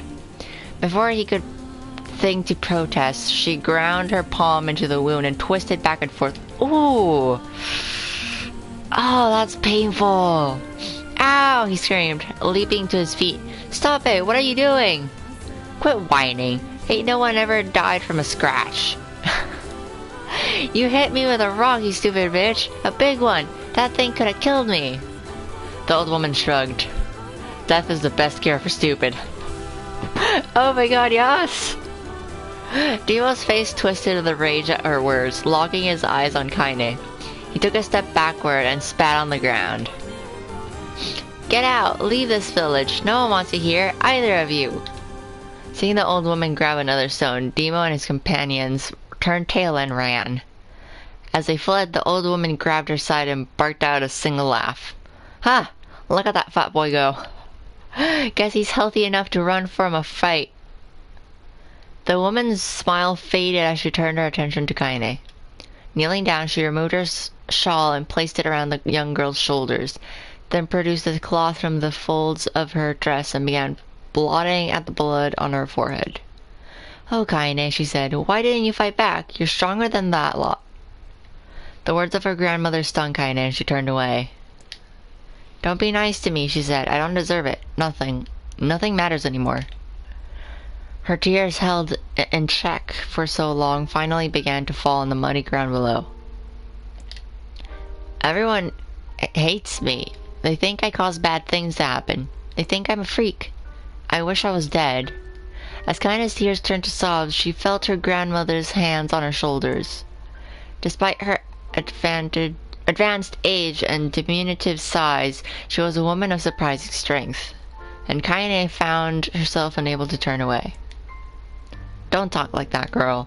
It's a river wide and deep that flows between the realms of this world and the next, and it grants no mercy to any that attempt the crossing.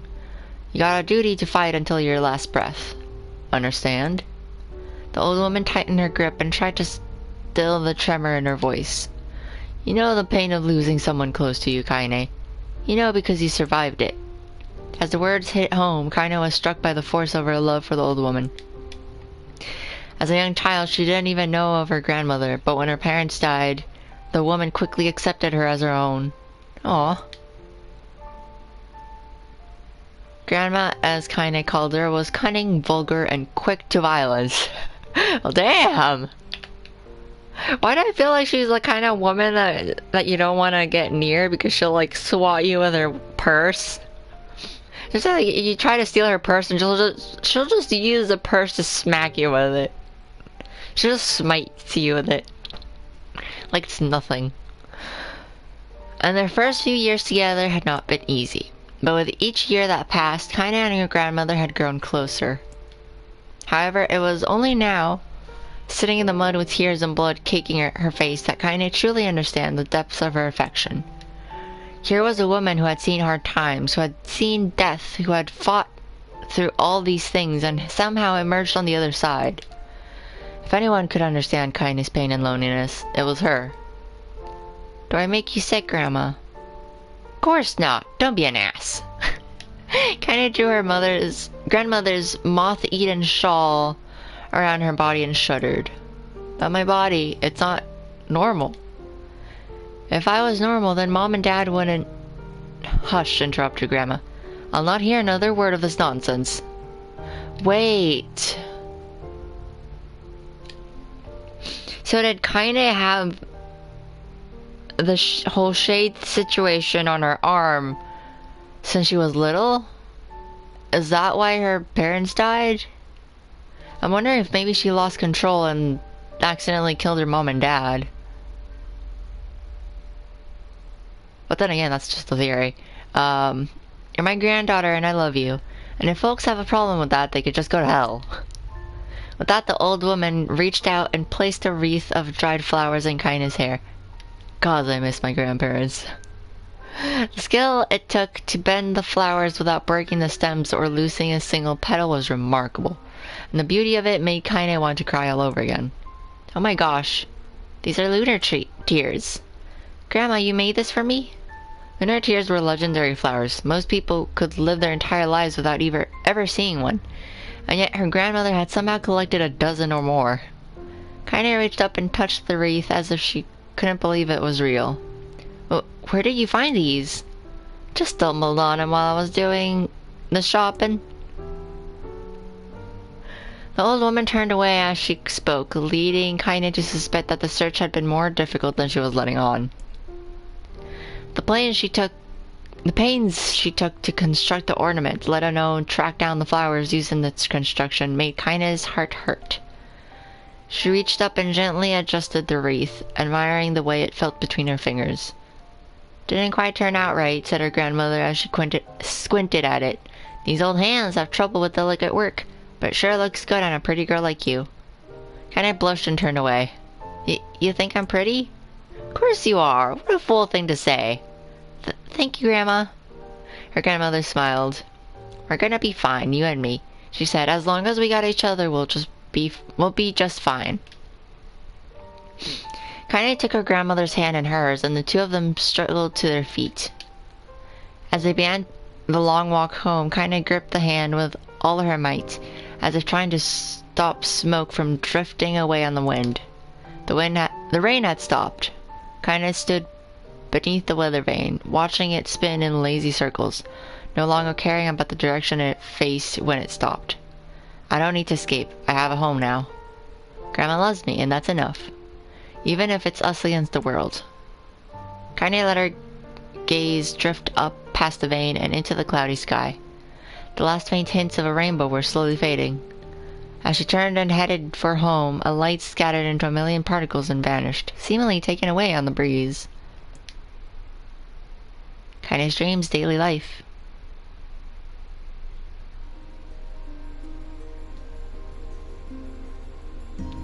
Okay, I'm assuming that the dreams are there to actually set the story of her past prior to basically meeting the main character who's out on search for the sister.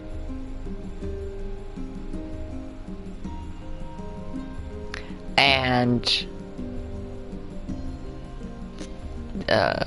Animal. In the distance, Kaine heard the steady sounds of an axe striking wood. The noise had a purposeful quality to it, as if she was hearing a master woodsman go about his work. The firewood being produced, however, was as far from a work of art as could be. Pieces of every shape and size were being flung about a barren yard with wild abandon. Anyone trying to stack such wood would probably die of frustration before the job was through. Seriously? Stupid piece of shit axe. Kaine's grandmother flailed away with the axe, filling the air with both splinters of wood and words that would make the most hardened sailor blush. Wow, wait, so basically she's got a sailor's mouth. Because she basically cusses like a sailor. Grandma, called Kaine. That you, Kaine? Yelled the old woman, taking her eyes off the wood for a moment. Hi, buddy. Don't get too close or I might take your goddamn foot off by mistake. She brought the axe down on a piece of wood, sending chips flying in every direction. One spun past Kaine close enough for her to hear the whistle, at which point she decided to step back.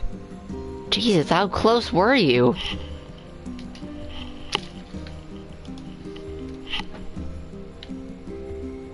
Once she'd scuttled to a safe distance, she cupped her hands around her mouth and shouted, Grandma!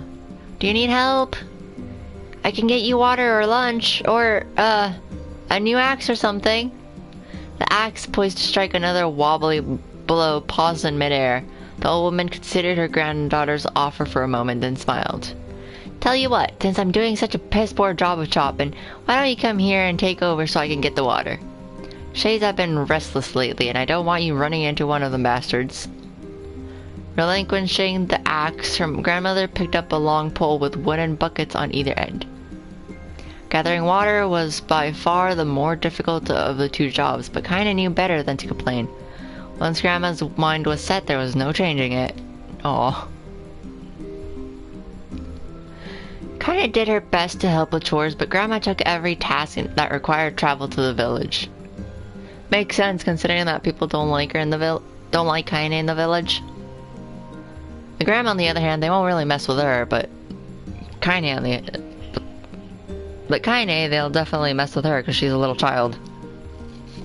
And by the looks of it, the parents don't care if the other kids bully her.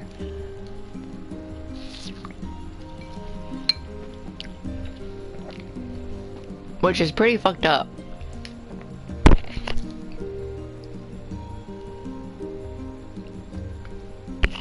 Though she had a long list of plausible excuses, Kaine knew the real reason. She didn't want her granddaughter to be taunted or harassed by the villagers. I had a feeling. Ow. Once Kaine moved in, Grandma decided to take up residence a good distance from the area. Out of sight, out of mind seemed to be the best policy when it came to the villagers and her granddaughter. And rare were the days when any but the two of them would be found on the rocky acre of land they called home. Kaine enjoyed the solitude, but harbored a secret resentment that her grandmother was forced to spend her golden years in such a place. After Watching her grandmother leave, Kaine turned her attention to the task at hand. She had never chopped wood before in her life, and soon discovered why the old woman hated the chore. So after swinging of the axe produced only a tiny crack in the wood, and when she finally managed to connect it with a solid stroke, a tool embedded itself in the log and refused to budge. Oh no! It got stuck in the wood!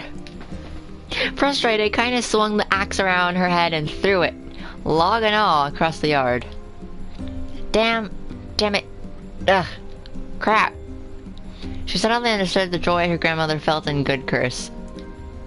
Happier now, she picked up the axe, forced it from the wood, and resumed chopping. She had a natural skill with the blade, but the task was challenging, and blisters soon began to form on her small pink hands. This is tough, and my logs are all weird sizes. Spitting on her palms and ignoring the pain, Kaine redoubled her efforts. Just as she was developing a rhythm, Grandma returned from the village. Setting down her buckets with small sighs, she took one look at the logs and coughed out a wheezy laugh. Pretty clumsy, girl. You better practice if you... Her grandmother suddenly collapsed to her knees, causing one of the buckets to wobble precariously. Oh no! Eyes wide, Kaine dropped the axe and ran to her grandmother's side. Grandma! The old woman shook her head and pointed a trembling finger at the bucket. Get the bucket. Can't let it spill. Kaine steadied the bucket with a foot as she knelt by her grandmother. A small bit of water sloshed over the side and made a new home in the hem of her dress, but Kaine didn't notice. Grandma! Oh. Grandma, what's happening? Crazed with panic, she grabbed her grandmother by the shoulders and shook. After a moment, the woman lifted her arms and batted Kaine away. Stop that! Just stop! She cried, breathing heavily. It ain't like I'm dying. Just tired from the trip is all. Kaine desperately wanted to believe her, but one look at the woman's shaking hands and worn face told her more than words ever could. Her grandmother had lived a long, hard life, and it seemed the bill was finally coming due. The time when her grandmother watched over Kaine was ending. Sooner than either of them had feared, the positions would be reversed. The next morning, Kaine came to the side of her grandmother's bed and took her wrinkled hand. Grandma, you're sick, and you need medicine. I'm going to the village. The old woman shook her head and tried to rise, but Kaine gently pushed her down. It's all right, she said. I'll be fine. Her grandmother fixed her with a gaze that could melt steel. After what seemed an eternity, she finally lowered her eyes and sighed. Well, I don't like it, goddammit. But I guess I should quit being stubborn and let you grow up. The woman watched as Kaine strapped on her boots and made her way down the road to the village. Hours later, as an unseen sun made its way across the dark and rainy sky, she was still watching.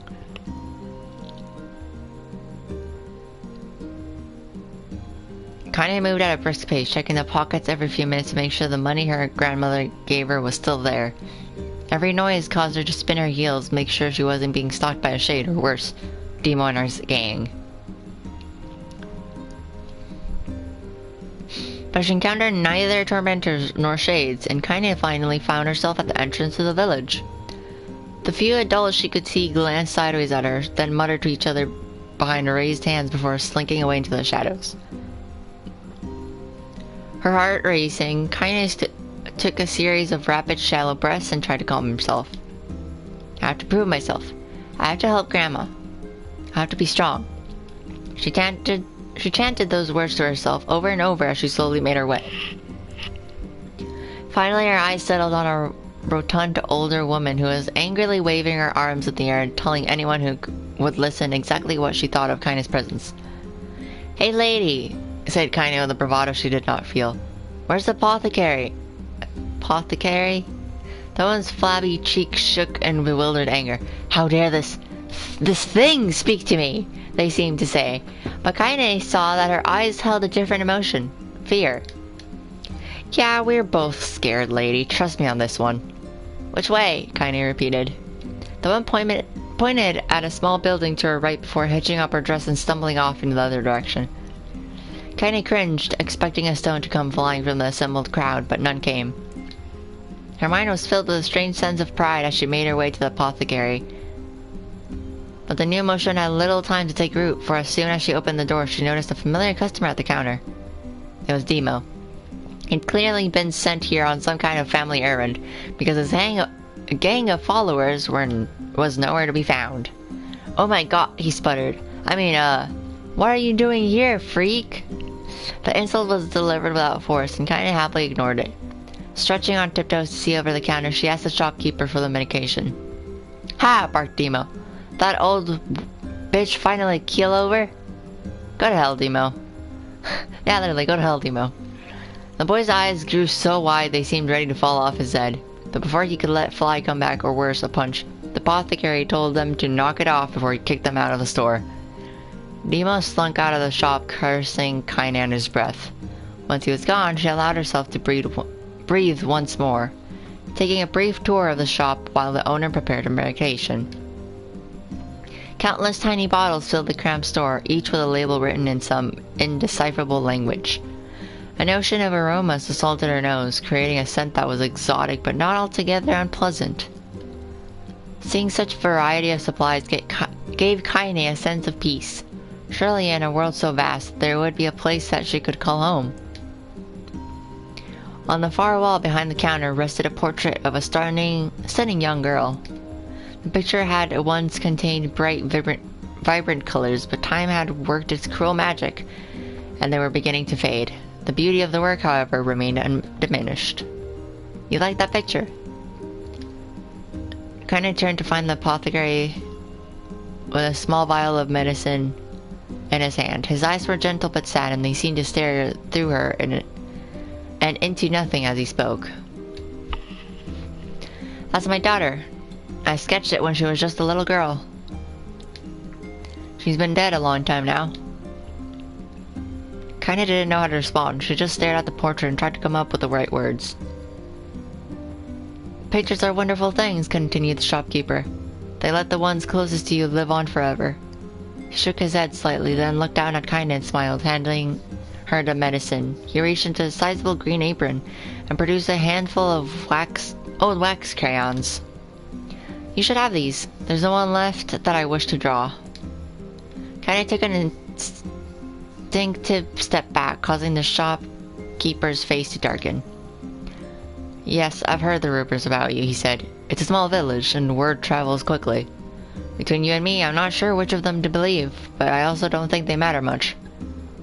I know your grandmother Kali, and I think the way she was driven out of this town was just deplorable." "Grandma's name is Kali?" thought Kaine suddenly. Oh, Kaine didn't know her grandmother's name? Well, by the looks of it, she didn't even know she had a grandma until her parents passed away, so makes sense. She was still mulling this new fact over in her mind as she reached out and gently took the crayons from the apothecary's hands. "Your grandmother's an old friend of mine," he said as Kaine scooted away yet again, "and I owe her much. I wager she would like it if you drew a picture of her. Yes, I think she would like that very much." Kaine murmured a quiet agreement, but inside her heart was bursting. Never before had a villager treated her with anything but complete contempt. It was a tiny, almost imperceptible step, but it was a step nonetheless. And with enough tiny steps, she might one day discover the rest of the world. When Kaine returned home, she found her grandmother asleep in her bed. Her feet were blackened and raw, even bleeding a bit in places, leading Kaine to think that she had been pacing around the room until exhaustion finally caught up with her. She placed the medicine by her grandmother's pillow and turned to leave, but found the old woman's hand clasped around her arm. "Back already, are you?" asked the grandmother with a yawn. "Come here, let me have a look at you." Grandma sat up and examined Kaine from head to toe. Finally satisfied that nothing terrible had befallen her grandchild, she leaned back and allowed herself to relax. "Well, how was it? Those bastards give you any trouble?" "It was kind of fun," said Kaine with a small smile. "No, seriously, it was." "Fun, eh?" said the grandmother in a voice which implied she believed anything but. "Uh-huh. So anytime you need me to run an errand, just let me know." As she spoke, Kaine removed the crayons from her pocket, and after a brief explanation of their source, she informed the grandmother that she was going to sketch her a portrait. A portrait of me? Ridiculous. No one wants to stare at a wrinkled old crone. But Grandma, it'll make you live forever. Horseshit, said the grandmother, throwing back the sheet from her bed. Living forever will just piss me off. Now put those crayons away and help me with dinner. But Kaine would not relent, and in the end, Grandma found herself leaning against the wall of their house, as if posing for a master artist. Kaine took up the crayons, eyed her subject carefully, and set to work. Just as her grandmother was about to nod off, Kaine finished the picture. After staring at it for a bit, she realized she released it from her grip and let it slowly drift to the floor. It's terrible. It doesn't look like you at all. I'm sorry, Grandma. I thought these crayons would, make drawing easy or something. The woman's eyes narrowed at her granddaughter's disappointment. Let me be the judge of that, she said, ignoring the pain in her back and reaching for the paper. The sketch could have been a person's face. It could also have been a boulder, a lump of clay, or an incredibly misshapen loaf of bread. All rendered in a chaotic array of colors. The old woman stared at the picture for a long time, then slowly wheezed out a laugh. Oh, Kaede, she said between laughter, you truly are my blood. You're as clumsy as me, and I love it. But, hush, I won't hear any more bull about how ugly you think it is. It came from the heart, and I'll treasure it always. True to her word, the old woman gave the picture a place of honor above the kitchen table. And the days that followed, Kaine would often catch her staring at the portrait with a strange smile on her face, an action she interpreted as silent, mocking laughter. A week later, Kaine could stand it no more and asked her grandmother to take the artwork down. Posh, said the old woman. I'll take it down when they roll me in my shroud. She pondered this for a bit, then turned to Kaine and dropped to one knee. Listen to me, girl. Seeing this picture makes me happy in a way I've never felt before, and it makes me want to go on, so that someday you can feel the same happiness. It was a moment that burned itself in Kaine's memory. A perfect blend of pride and love and joy that came together to form a lifelong remembrance. She swore to never forget this moment, to never forget the old woman who had made her place in the world possible. Time moves on. People and memories move in and out of life like ghosts passing through a hall. But this moment will be different, Kaine swore, because I will remember it forever. Forever. Kaine's dream separation. Kaine listened to the sound of crackling firewood and stared at the black object on her plate. She'd been pushing it around the wooden desk for a good 10 minutes, ignoring the bemused stare of her grandmother. Finally, she summoned her courage and gave the object a brief sniff. A sharp, bitter scent flew up her nostrils and made its home there, causing her face to twist in disgust. Grandma, I can't believe you want me to eat a bug. The old woman threw some more wood under the cooking pot and snorted. It's no bug, you fool girl, it's a berry. Why the hell would I be feeding you bugs? Yeah, well, it sure looks like a bug, said Kaine, and I think it's burnt or something, because it smells terrible. With that, Kaine held her nose and threw the berry in her mouth, chewing as little as possible. Oh yeah, that's terrible, alright. Why, you little brat, laughed the old woman. Look at the sass on you. You've been spending too much time with me, and that's a fact. 5 years had passed since the moment when Kaine's grandmother saved her from the bullies. Oh, whoa. As is often the way with two stubborn people, their relationship had grown in fits and starts, but moved forward all the same. Meals that used to be somber affairs were now filled with laughter and hurled abuse in equal measure. Kaine could not remember a time when she had been happier. As the years went by, Kaine started to shoulder more and more of the daily responsibilities. Her grandmother's legs grew weaker by the day, and she could no longer do many of the chores she used to take for granted. And so this morning found Kaine lacing up her work boots with a breakfast of burned berry rolling through her belly. Where are you going today? asked Grandma suddenly. Kaine looked up surprised. The woman rarely asked The old woman rarely asked for specifics anymore. Well, I was going to check out the Kelma trees and see if they were ripe. I thought we could make some jam or something. Oh, and I'm going to pick up some flagstones, so I need to take the wheelbarrow. Flagstones? What in the hell for? Kaine stared at her grandmother, then held out an arm and swept it around their home. Constructed mostly of cloth, rope, and rubble, the old place sat like a boxer in a final round. Grandma, a dying cat could chew through this house. I'm going to build a stone wall so we have some protection. The old woman laughed, exposing her toothless grin to the world. Goddamn, girl, if a bunch of thieves want to ransack this old place, let them come. We got nothing worth stealing anyway. I'm not worried about thieves, I'm worried about shades. Some people saw one west of the village yesterday. The old woman tilted her head and stared at her granddaughter. Well, shoot. I don't know why you have to do it today. We can worry about it some other... Grandma, no. If I don't go to the Kelma trees, we won't eat tonight. You know that. A confused expression passed across the old woman's face, and for a moment she was a small child lost in a carnival.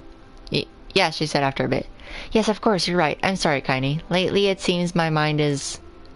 She didn't finish the thought, instead walking over to her nightstand and gently taking the wreath of lunar tears from the drawer. The flower's petals had aged to brilliant whiteness, and Kaine thought it was more beautiful now than the day she first received it.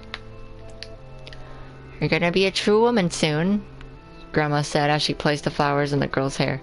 So that means less chatter about shades and building defensive walls and more talk about how beautiful you've become. I know I'd Kaine reached up to remove the garland, but the look on her grandmother's face stopped her hand. You're a beautiful thing, said the old woman, and there ain't another like you in all the world. I'm very proud of you. Okay, Grandma, that's enough goddamn compliments for one day. Such a mouth on you. Where did that come from? Gee, I wonder. I'll teach you to sass me, girl, yelled Grandma. Suddenly she lurched forward and grabbed Kaine by the ears, pulling her around the room with a crazed grin on her face. Grandma, yelled Kaine in a quaking voice. Grandma, stop it! What the hell? The old woman stared at her and blinked, then slowly held her wrinkled hands out as if it was the first time she had ever seen them. Oh, I don't know what happened there. I'm sorry, girl. Sometimes my mind just... Kaine thought the look on her grandmother's face was the most heartbreaking thing she had ever seen. Listen, she began. Maybe I should stay home after all. No, I won't have you stay here and keep an eye on an old codger like me. You go get your fruit and your wall and whatnot. I'll be fine. When you come back, I'll have a nice grasshopper dinner waiting for you. Kaine rolled her eyes, then kissed her grandmother on the forehead and made ready to depart, trying desperately to ignore the worry that was gnawing at the walls of her heart. Kaine could feel the old woman's eyes watching her as she moved down the path. Don't turn around, she told herself.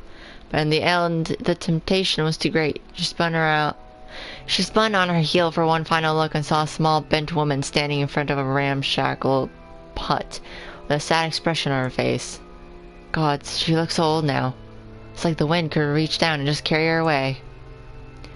Kaine worried about her grandmother all day, causing her work to suffer. What little fruit she could collect was tossed carelessly into the wheelbarrow, and she only found a couple of stones before losing interest in the project. Finally, as dusk approached, she decided to call it a day. Cursing herself for the lack of focus, Kaine pushed the nearly empty wheelbarrow back down the path. As she crested the final hill, she suddenly froze in place. The wheelbarrow fell from her fingers and collapsed on its side, sending a few pieces of wrinkled brown fruit rolling back down the hill. Her gaze transfixed by a thick black cloud that hovered just ahead. Tracing its path with a finger, Kaine suddenly felt her stomach knot on itself. No. Oh gods, no. Her grandmother's house was ablaze, the flames licking up as if trying to touch the sky itself. Grandma? Grandma! Kaine ran then, faster than she had ever moved in her life. Once she tripped on a stone and went sprawling into the rocky ground, but she leapt to her feet and continued running, unmindful of the blood that spilled from her wounded hands and knees. As she got closer and closer, Kaine's mind began to race in time with her footfalls. It's too dark. It's too dark, not just fire, it can't be fire. Too much smoke. Gotta save her, gotta save her. She burst into the front yard and came to a sudden halt. Her worst suspicion confirmed. The smoke from the fire was mingling with the thick, inky blackness of an enormous shade. The massive creature supported itself on 3 twisted feet, and achieved balance through the means of a large armored tail. Scales, horns, and claws sprouted from its body in a random chaotic pattern, giving it the appearance of a lizard designed by some insane god. Seeing Kaine, it let out a roar and flicked its tail, sending small whirlwinds spinning around the yard. Oh, so it was that shade that killed the grandma. For a moment the creature retreated into the shimmering inky blackness, as if her mind was unable to comprehend that such a thing could actually exist. But when the smell hit her, a blend of rotted meat and excrement, and the horror became real once more. The creature bellowed again, and this time Kaine responded with a scream of her own. "Alright, you bastard," she thought as her scream echoed off the high cliffs around them. "It's you or me, let's go." The shade eyed Kaine with amused interest. Then it began looking from her to the house and back again, as if urging her to look at the destruction it had so gleefully wrought. With dread building in her heart, Kaine glanced toward the house. Through the smoke and flames, she spotted a small figure struggling to escape the ruins. "Grandma!" At the sound of her voice, the old woman began waving frantically. "She's alive," thought Kaine. Alive! Kaine's legs sprang to life as she raced across the yard toward the flaming wreckage of the house. Before she could advance more than a few steps, the shade opened its mouth and let out a roar, powerful enough to uproot trees and send them flying. The blast sent Kaine tumbling through the air before smashing her against the rocky earth. Stars danced in front of her eyes as she tried to remember how her legs worked. Get up! Get up! Get up, get up, get up, now!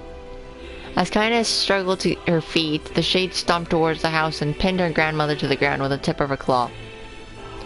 The old woman struggled to move the claw from her stomach, but she might as well have been pushing a mountain. She coughed briefly, sending a small spray of blood into the air, then collapsed to the ground, her energy spent. Kaine lurched to her feet, only to fall back to the earth with the grass. Her ankles were on fire. One or both of them were surely broken. Ignoring the pain that streamed through her body, she began dragging herself across the ground, leaving a drunken trail of dust and blood in her wake. Grandma! Hold on. Just a little longer. Her grandmother's face was turning blue, her eyes rolling back until only the whites were exposed. Kaine pulled herself across the ground with maddening slowness, the distance seeming to increase with every second that passed. The shade glanced between the two women and flicked out its tongue, its giant mouth turning up at the corners. Short, panting breaths belched from somewhere deep inside its core. Bastard, laughing at us. She had no idea how such a mindless creature could experience emotion, but there could be no doubt the shade was taking joy in their suffering. Yeah, I see your plan. The shade moved its claw slightly, allowing Grandma to breathe again. It was clearly keeping her alive, only to snuff out her life when Kaine was close enough to touch her. I'm gonna kill this bastard. Summoning all her strength, Kaine rose to her feet. There was a sickening snap from her right ankle as the foot twisted backward, but she forced it from her mind and began to hobble towards the monster. Pulling a small knife from the pouch at her waist, she let on the foot that pinned her grandmother and plunged the weapon deep. "Give her back!" she screamed. "Give her back to me!" It was like stabbing a rock. After a few swipes, the knife broke at the hilt with a dull snap. The shade panted laughter again, then raised its tail and sent it rushing through the air towards the young girl that was lashed to its foot. Kaine never had a chance. The tail struck her square in the chest and sent her crashing into a burning wreckage of the home. As she lay on the ground with blood pouring from multiple wounds, a small weak voice spoke up. "Kaine?" Kaine's vision blurred, but she forced herself to focus on the sound. Finally, her eyes cleared enough for her to make out her grandmother's hands reaching out to her through the smoke. "Grandma? Kaine, you gotta run. You can't best this one." Kaine grabbed the hands and held on with all her strength. Grandma, come on, we have to go. The old woman coughed loudly. One of her hands, slick with blood, slipped from Kaine's grasp and thumped to the ground below. Grandma, no! No! I said run, goddammit. You have to. You have to live. You have to get through. The thought would stay forever unfinished.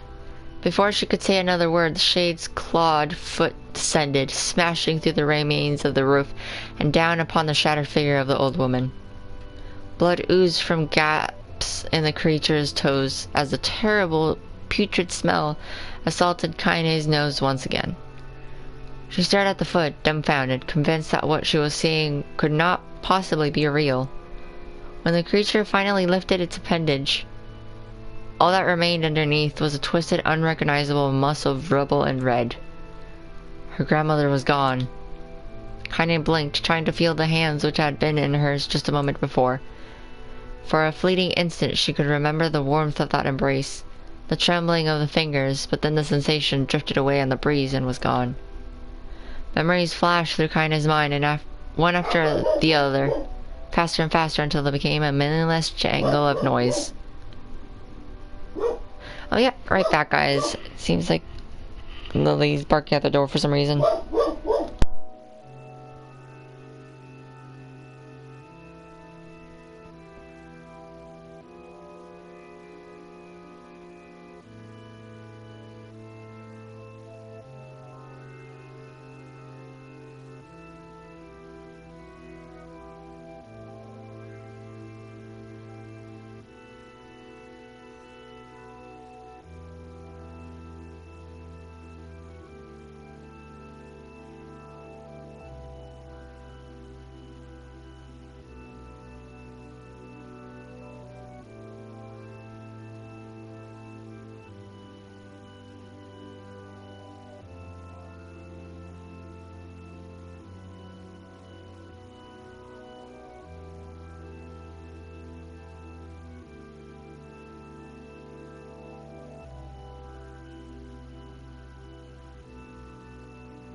And there she goes again. I don't know why she's barking.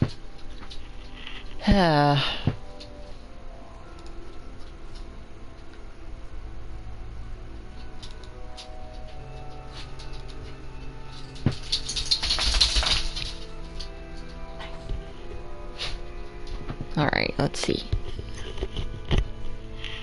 Let's continue on. What, did you steal one of my watermelons? You did, didn't you? Little thief. Little thief. It's fine, I love you anyway, you little twerp. Memories flashed through Kaine's mind, one after the other, faster and faster until they became a meaningless jangle of noise. Oh god, my eyes are hurting. I don't know why just looking at this is hurting my eyes. Kaine screamed then, a thunderous sound that echoed off the cliffs and seemed to roll away forever. The shade eased forward, black ichor pouring from its mouth and dissolving into smoke on the ground below. The earth shook with every step as it crept towards its prey. Kaine's body slowly rose as if controlled by a mad puppet master. Her arms and legs were bent at impossible angles. Her head lolled dangerously to the side, yet somehow she managed to stand. Staring at the shade, her eyes began to glow with a deep red fire. The creature, so confident just a moment before, took a slow, hesitant step backward, trying to discern if this broken human could possibly pose a threat. Kaine seized the moment. Laughing like a madwoman, she leapt into the air and plunged the shattered hilt of her knife deep into the leg of the Shade. The Shade shook Kaine off like a fly, sending her crashing to the earth once again. Her chest rose and fell slowly, as if a great weight was resting on it. Moist sounds of pain echoed through her mind. Something warm and thick oozed from her ears. Is that blood? Think it is. Think I'm bleeding to death. No. Can't die. Can't die. Grandma told me to live. Deep inside Kaine's mind, something finally broke. The sound, the pain, the smoke, and flames. All of it faded away until all that remained was a single incantation repeated over and over again. That's freaking hurting my eyes. I don't know why. The blackness with the white letters is kind of just hurting my eyes for some reason. It's like it shouldn't be doing that, but let's see. How long is this part? I can't save and I can't do anything, so I'm kind of curious what. Let's see. Kill it. Kill it. Kill it. Kill it, kill it, kill it, kill it, kill it. Love to kill it. Okay. Kill it now. As a spark that was Kaine slowly began to flicker and die, she felt her desire to kill and her desire to live blend into one. The distance between heartbeats grew longer and longer and longer. Oh. My battery level is low. Oh, she's back. Okay.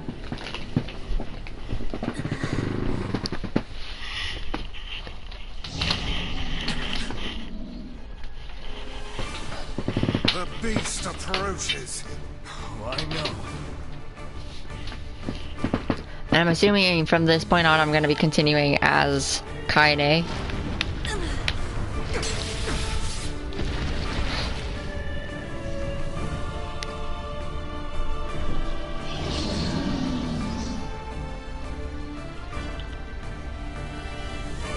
Wait. I'm fighting as him? Oh, that is weird. Wait, that makes no sense though. What anger this creature must have. How That could makes even no sense survive that these I'm fighting past as 9 him years? because this is supposed to be Kaine's Not gonna let this story. happen again. It dies today. Or Kaine's part of the story, basically. That's weird. It's not the blade, but the skill of the user. Strike it down. I love that I'm literally using the same weapon I finished the game with. First ending.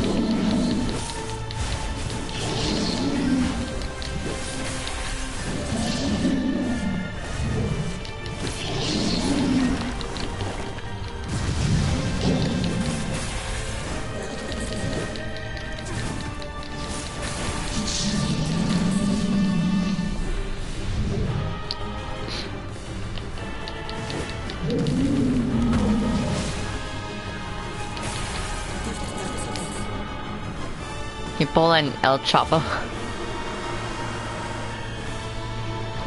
Yeah, literally. I'm wondering why I'm fighting as the main character though. What? And instead of Kaine.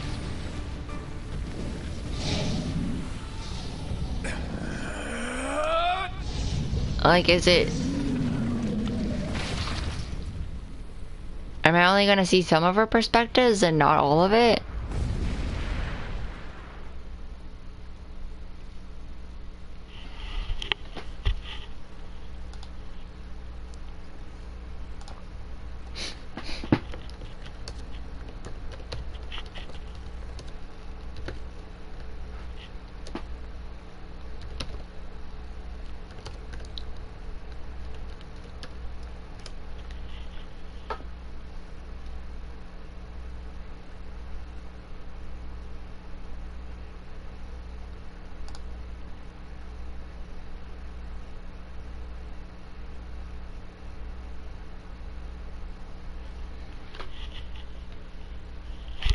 Oh, okay.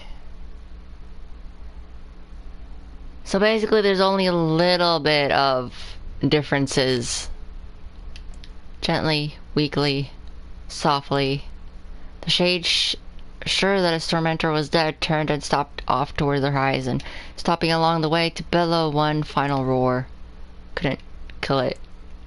Shamed beyond imagining, Kaine tried to turn her head to the side, but only succeeded in coughing up a huge gout of blood. It was getting difficult to see, and only after a moment of fierce concentration did she realize that her left eye was gone. Wait, what? She's blind in her left eye?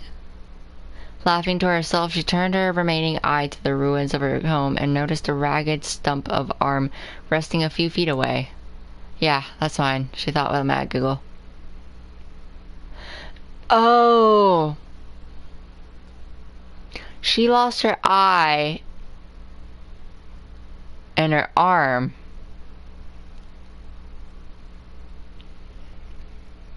Oh, did she also lose her leg? Is that why her arm and her leg are wrapped up? That makes sense.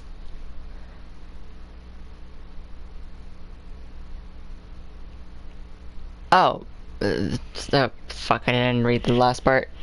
Something about I was gonna make it harder to clap because her arm is across the room. Ha! Cried a sudden voice from the depths of her mind. Finally gonna die, are ya? Well, you had it coming. Go to hell, Demo, she thought at the unseen assailant. Go to hell before I pluck out your eyes and feed them to a dog. The voice of her childhood terror evaporated into smoke, only to be replaced by another, more recent voice. Hold still, said the apothecary, materializing from the ruins like a ghost. I want to draw you, that way you can live forever. No, stop.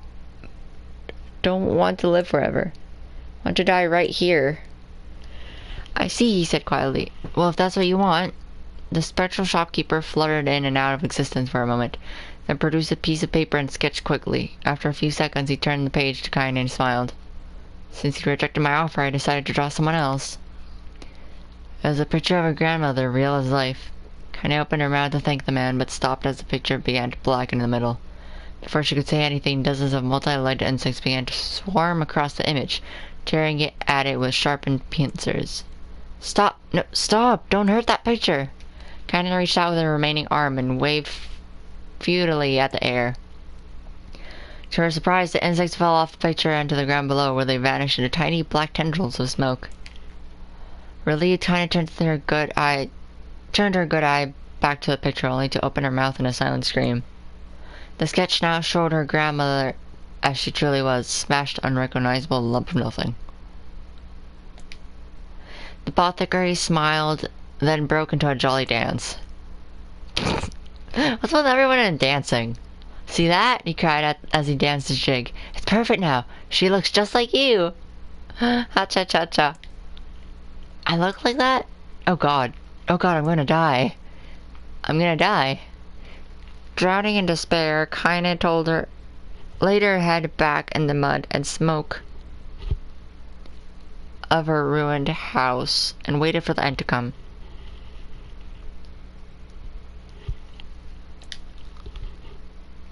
But just before she let everything go, a familiar voice began whispering in her ear. And you got a wish, sunshine? The voice was vulgar, fierce, and at the same time, as if insanity had somehow found a way to take form, Kaine wanted to scream as the voice crawled under her skin, but her lungs refused to work. You know, a wish? Like a prayer or something? Why don't you get on your knees and start praying to heaven? Please, invisible man in the sky, save me! Save me! Kaine finally resorted to shouting at the voice of her mind. I don't make wishes, they don't come true for me. I'm a curse, a freak. I should be left to die.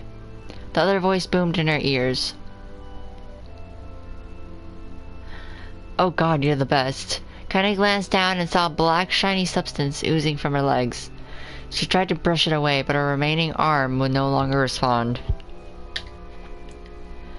The substance slowly crept around her feet and then began moving up toward the rest of her body. Is this death? Is this what it's like? Or is my mind just losing itself? She could feel the slime oozing upward, feel the hot, searing pain it left in its wake. Whatever else might be happening, she was still alive, and this was real. Come on, said the voice. Let it go. Kaine tried to ignore the voice and concentrate on the pain, but the newcomer would have none of it. Don't ignore me, Sunshine. You're ready to give up, ready to die, so why not let me have it? Have what? Your body. Come on, give it to me. Give it to me. I want to stand on the ground, feel the rain, taste the wind. The voice paused as if licking its lips. When it resumed, it was filled with a mad, unabated joy. And I want to take your hands and use them to choke the goddamn life out of people. I want to tear out their throats and bathe in the blood just like before. In response, Kaine shifted her head and vomited. The warmth of it crept down her front and mingled with the pain of the encroaching black ooze. Are you a shade? Yeah, maybe. What of it? The slime reached her face, crept up past her nose, and slowly oozed into the socket of her missing eye. The moment it touched her brain, Kaine was struck by the most powerful sensation she'd ever felt in her life. It was ecstasy. She wanted to scream with delight, but all she could manage was a small whispered moan. Feels good, don't it? Asked the voice with a chuckle. Yeah, what can I say? I know how to please the ladies. Now give me that body. Come on, give me the body and I'll give you more of this feeling. It's a fair trade. The black lump began to protrude from Kaine's side. As she watched, it grew longer and thicker, eventually taking the form of her missing arm. I can see better, she thought. Mine must be growing back too. The slime reached up to envelop the rest of her face, but she managed to brush it away. Stop, she whispered, marveling at how she had regained her voice. Stop. The black ooze hesitated, as if considering this request, then quickly shimmered down her body before disappearing in a cloud of smoke. Ah, what the hell, Sunshine, screamed the voice. We had a deal. I thought you wanted to die. Grandma said, can't die yet. A brief image of her grandmother, bloodied and broken, flashed before her eyes. She saw the shade that had killed her and heard its mocking laughter, then closed her eyes and forced the image from her mind. Her whole body was quaking with rage. When she opened her eyes again, they burned bright red. That thing to my grandmother. I have to kill it before I die. Kaine glanced down and saw a mysterious pattern. The pattern of shades burnt itself into her left arm. Well, I'll be damned, said the voice cheerfully. Look at that, Sunshine. I think you and me are going to be good friends now. Kaine stared intently at her arm. The more emotional she felt, the more the letter seemed ready to puncture her skin and begin infecting the rest of her body. The arm clearly had a will of its own now. Stop. Gotta stop. Holding her left arm in her right, Kaine took a deep breath and tried to calm herself. Come on, don't fight it, pleaded the voice. Hey, it's my favorite dish and I'm hungry. Let it go. Feel the anger. Burn with the fire of revenge. Thirst for blood. Then go out there and... Shut up. Shut up and get the hell out of my body. Your body? Oh, that's rich, Sunshine. Real rich. Look, why don't you just up and die so I can have this body all to myself? What do you say? I bet those buddies of yours in the area would love to see you dead. Kaine grabbed a nearby shard of glass and tried to saw off the shade-infected portion of her side. Before she could, her darkened left arm grabbed her right wrist, crushing it. Kaine screamed and dropped the shard as a sound of bone crunching on bone filled the air. Stupid idiot girl, you're possessed now, Sunshine, and there ain't no going back. The voice laughed again, a loud, long wail that seemed to go without end. Possessed? Whispered Kaine. Yeah, possessed, you and me. We got what you might call a timeshare arrangement. Remember how folks used to think you were a freak? Well, wait till they get a load of you now. Kaine looked up, tears in her eyes. The sky seemed smaller now. Somehow. Darker. Is this because of that shade? Is this how they see the world? So, listen, purred the voice. I know this whole possession thing seems a bit sudden, but it ain't all bad. There's plenty in it for you, too. I'm a very powerful creature, Sunshine, and now that power belongs to you. You got enemies? People you want to kill? I can make it happen. That little fat kid who kept picking on you? That big old shade that squashed your granny? We'll wrap him up in their own assholes. No more abuse for you, Sunshine. No more pain. Wait, said Kaine. You're a shade. Why would you help me kill another shade? What do you think? I'm some kind of racist? Some killing snob? I don't give a goddamn who you murder, honey pants. I just want to drink from the well. Kinda considered this as she struggled to her feet, the power of the shade coursing through her. The smoke from her house was drifting away in the wind, and she enjoyed the way the cool evening breeze felt on her new left arm. After a long pause, the voice spoke up again. So, how about it? You and me? We could have some good times together. Look, I'll even take care of the bloody part if you don't want. Fuck off, asshole, muttered Kaine. I'll handle the killing. Screamed the voice. Look at you go, Sunshine. We're gonna have so much fun. So listen, my name is Tyran, and if you ever need me, I'll just be hanging out in this piece of meat you call a heart. Now, get to it. The more you kill, the more your heart turns rotten and sour, and I like rotten and sour. Kaine found herself nodding at the voice. Yeah, she said. Yeah, I think this can work. I'm gonna find that shade and I'm gonna strangle it with its own guts. And when I'm done, I'm gonna do the same to you, Tyran. Count on it. Ha! Laughed Tyran. I've shit bigger than you, so good luck with that. Oh, and hey, one more thing. Right now, you and me are sharing this body, but if you ever run out of hate, if you ever, you know, go soft, then I'm gonna take over everything. So keep on killing, Sunshine, and watch your back. The voice grew fainter and gradually faded away, fading to somewhere deep inside Kaine herself. Kaine waited until she was sure the voice was gone, then waved her knee left arm around a few times. It feels perfectly normal, she thought. It feels like mine. Desperately, she began poking and prodding at the new limb, determined to find something wrong with it. She didn't want it to feel normal. That would mean the creature inside her had already won. I'm not a shade, I'm Kaine. Repeating this mantra in her head, she slowly began digging through the rubble of her house, being careful to ignore the certain red-stained spot in the corner. Finally, after what seemed like an eternity of heartbreaking work, she found what she was looking for. It was a wreath of lunar tears. Though it had been through hell and back, the garland's petals were bright as ever.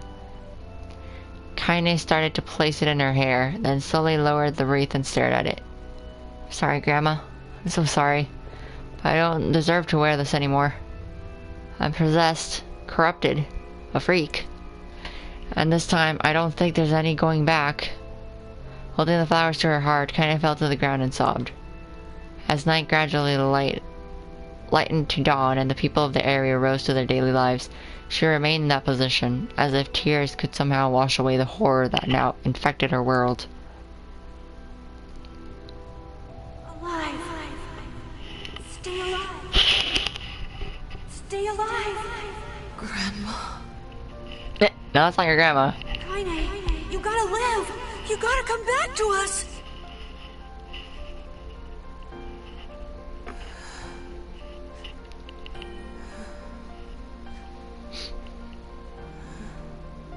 Oh, hey. Yeah, because both her arm and her leg are wrapped up. Shit. That's a long time. Any luck with Yona? We are still no closer to finding her. We need a way to locate the Shadow Lord.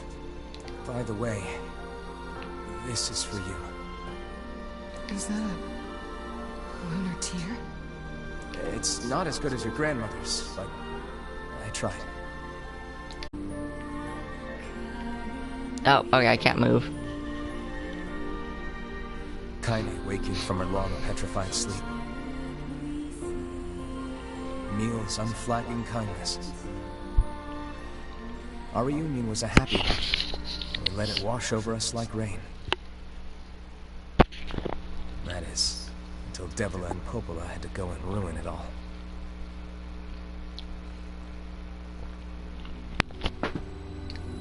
Are you kidding me? You can't be serious! Please, try to understand. People are tired and scared, and... I'm sorry. I'm sorry you have to bear the brunt of that. I'm assuming I can't take control of Kaine. Which kinda sucks. This is crap, and you know it! It's okay. We can sleep outside. No one's sleeping outside. You and Kaine saved this village, and now they want to run you out? People are afraid of us. And really, I understand. I mean, look at me. As long as you're still with us, I can deal with it. Right, Kaine? I'm used to sleeping outside. But... We'll see you later. Sorry about this.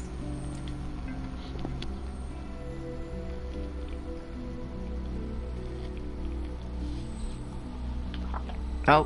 What is the matter? No, it definitely looks like it's just... Huh.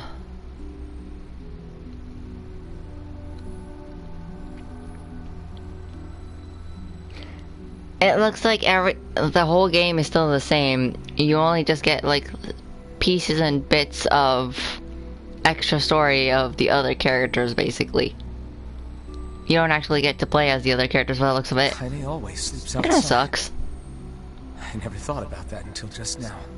Never even occurred to me. Damn it. We should turn in.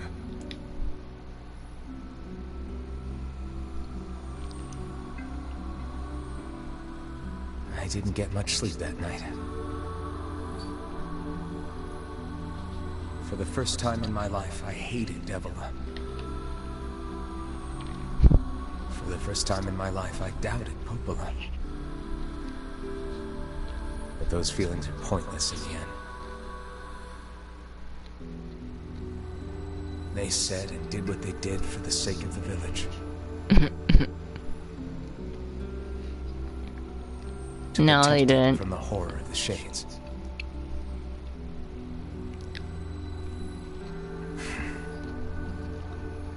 They just don't want you to go anywhere. Really, how can I blame Devola and Popola? In the end, I'm just as bad. Because I never once stopped to think about Kaine and Emil's situation myself.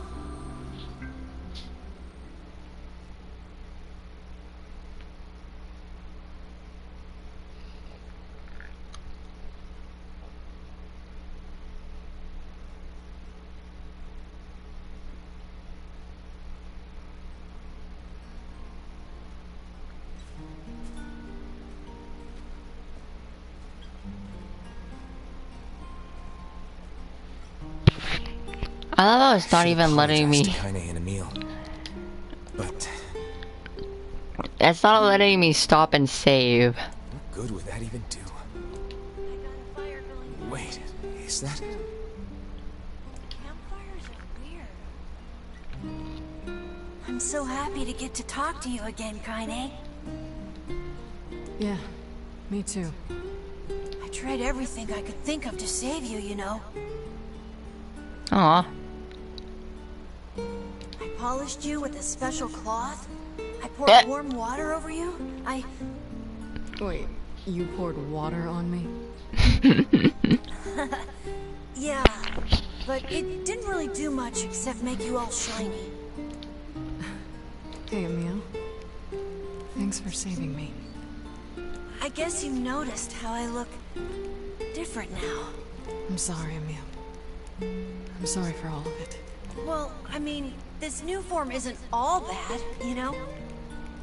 At least I can look at you when we talk, right? Hey, so why don't you tell me something about yourself? I'm not very interesting. Sorry. Come on, I just want to know you better. Please?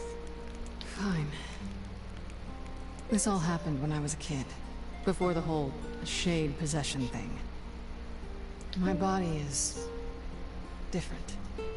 And when the villagers found out about it, they started treating me like a freak. But one person, my grandmother, accepted me just as I was. I see that boar in the background just roaming around. No matter how bad things got, she gave me the strength to keep going. She's really special to you, huh? Yeah. Oh, hey! That gives me an idea. Since we cured your petrification, we should start looking for a way to cure your possession in my body. I know we can do it if we all work together. Heck, it'll probably be super easy. Let me guess. More warm water? Blech. Okay. Can we just forget I told you about that?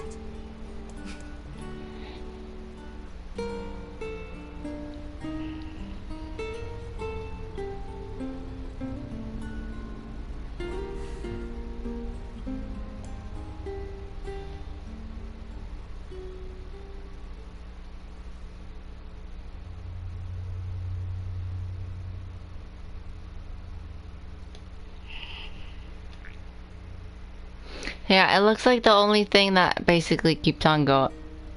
Sleep well?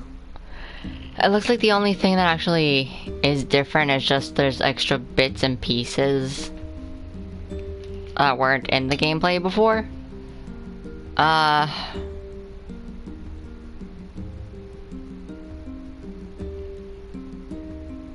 assuming that the only other thing that is different is just the specific ending. Maybe? I don't know. Sure. And yet your red eyes tell a different tale. It's not letting me roam around or do anything at this point. I need to go see Devila and Popola. Very well. Oh, freaking thank gods. Okay. Well, I'm actually gonna... Actually, wait a second. That's something about a wardrobe. There's no wardrobes here. Oh, not what I was trying to look for. What is that? What might that be? It's Mom's diary. Oh, what? That's I new. haven't heard you speak much about your mother. She got the Black Scrawl and died when I was little. My apologies for bringing it up. It's alright. I can barely remember her face anymore. This is the only thing I have left of her. Reading it helps remind me of when we were still a family. I see. But the final entries get a little strange. In what Oh? way? Well, here. Take a look. What does it say? Yeah, system data saved.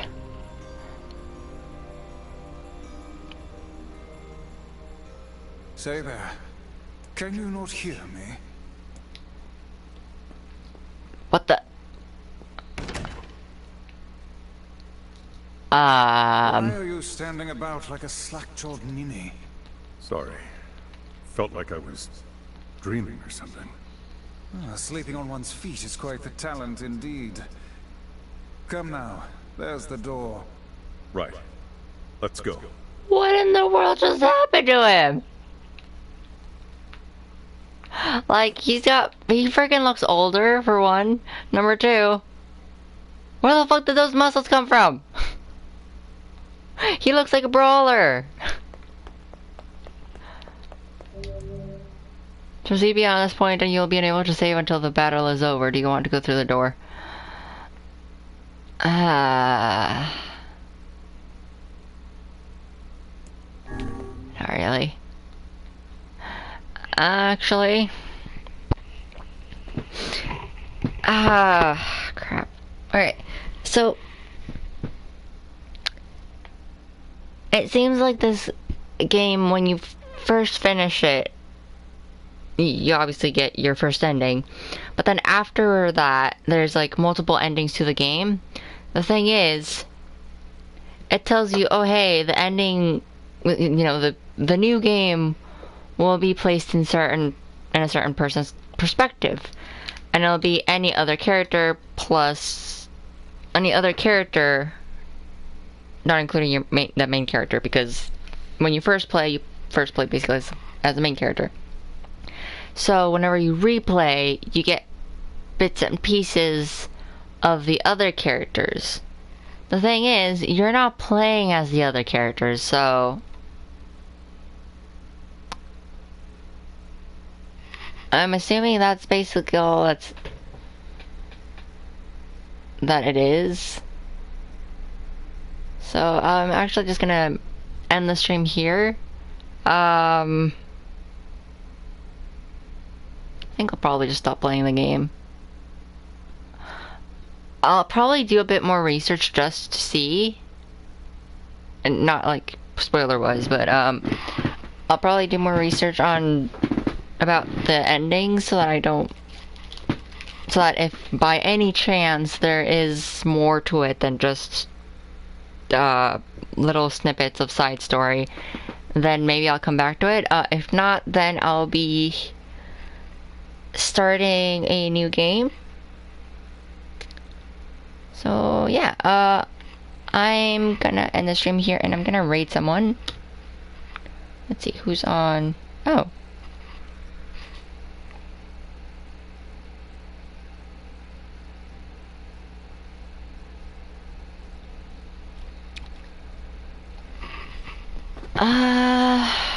Kermit's on. Actually, I'm gonna...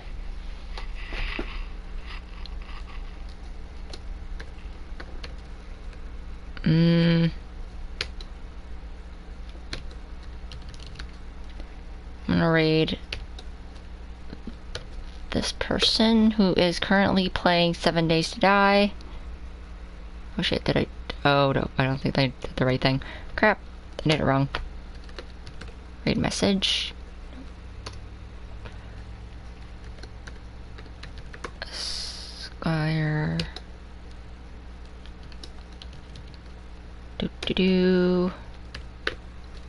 Alright, I got it. Raid.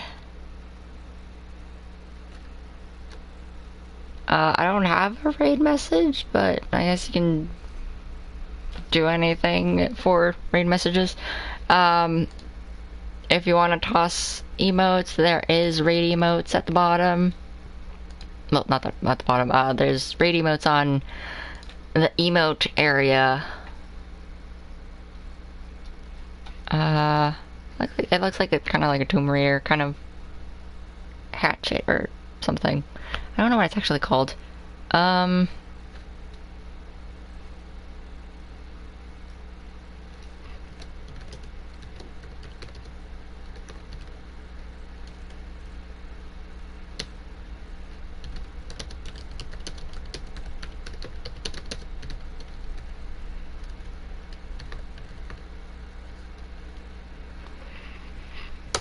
I'm gonna put that as my thing. Alright. And anyways, I hope you guys enjoyed the stream. And I will figure this one out before I either come back to it or just decide to just abandon it. Anyways, see you guys in the next one. Bye everyone.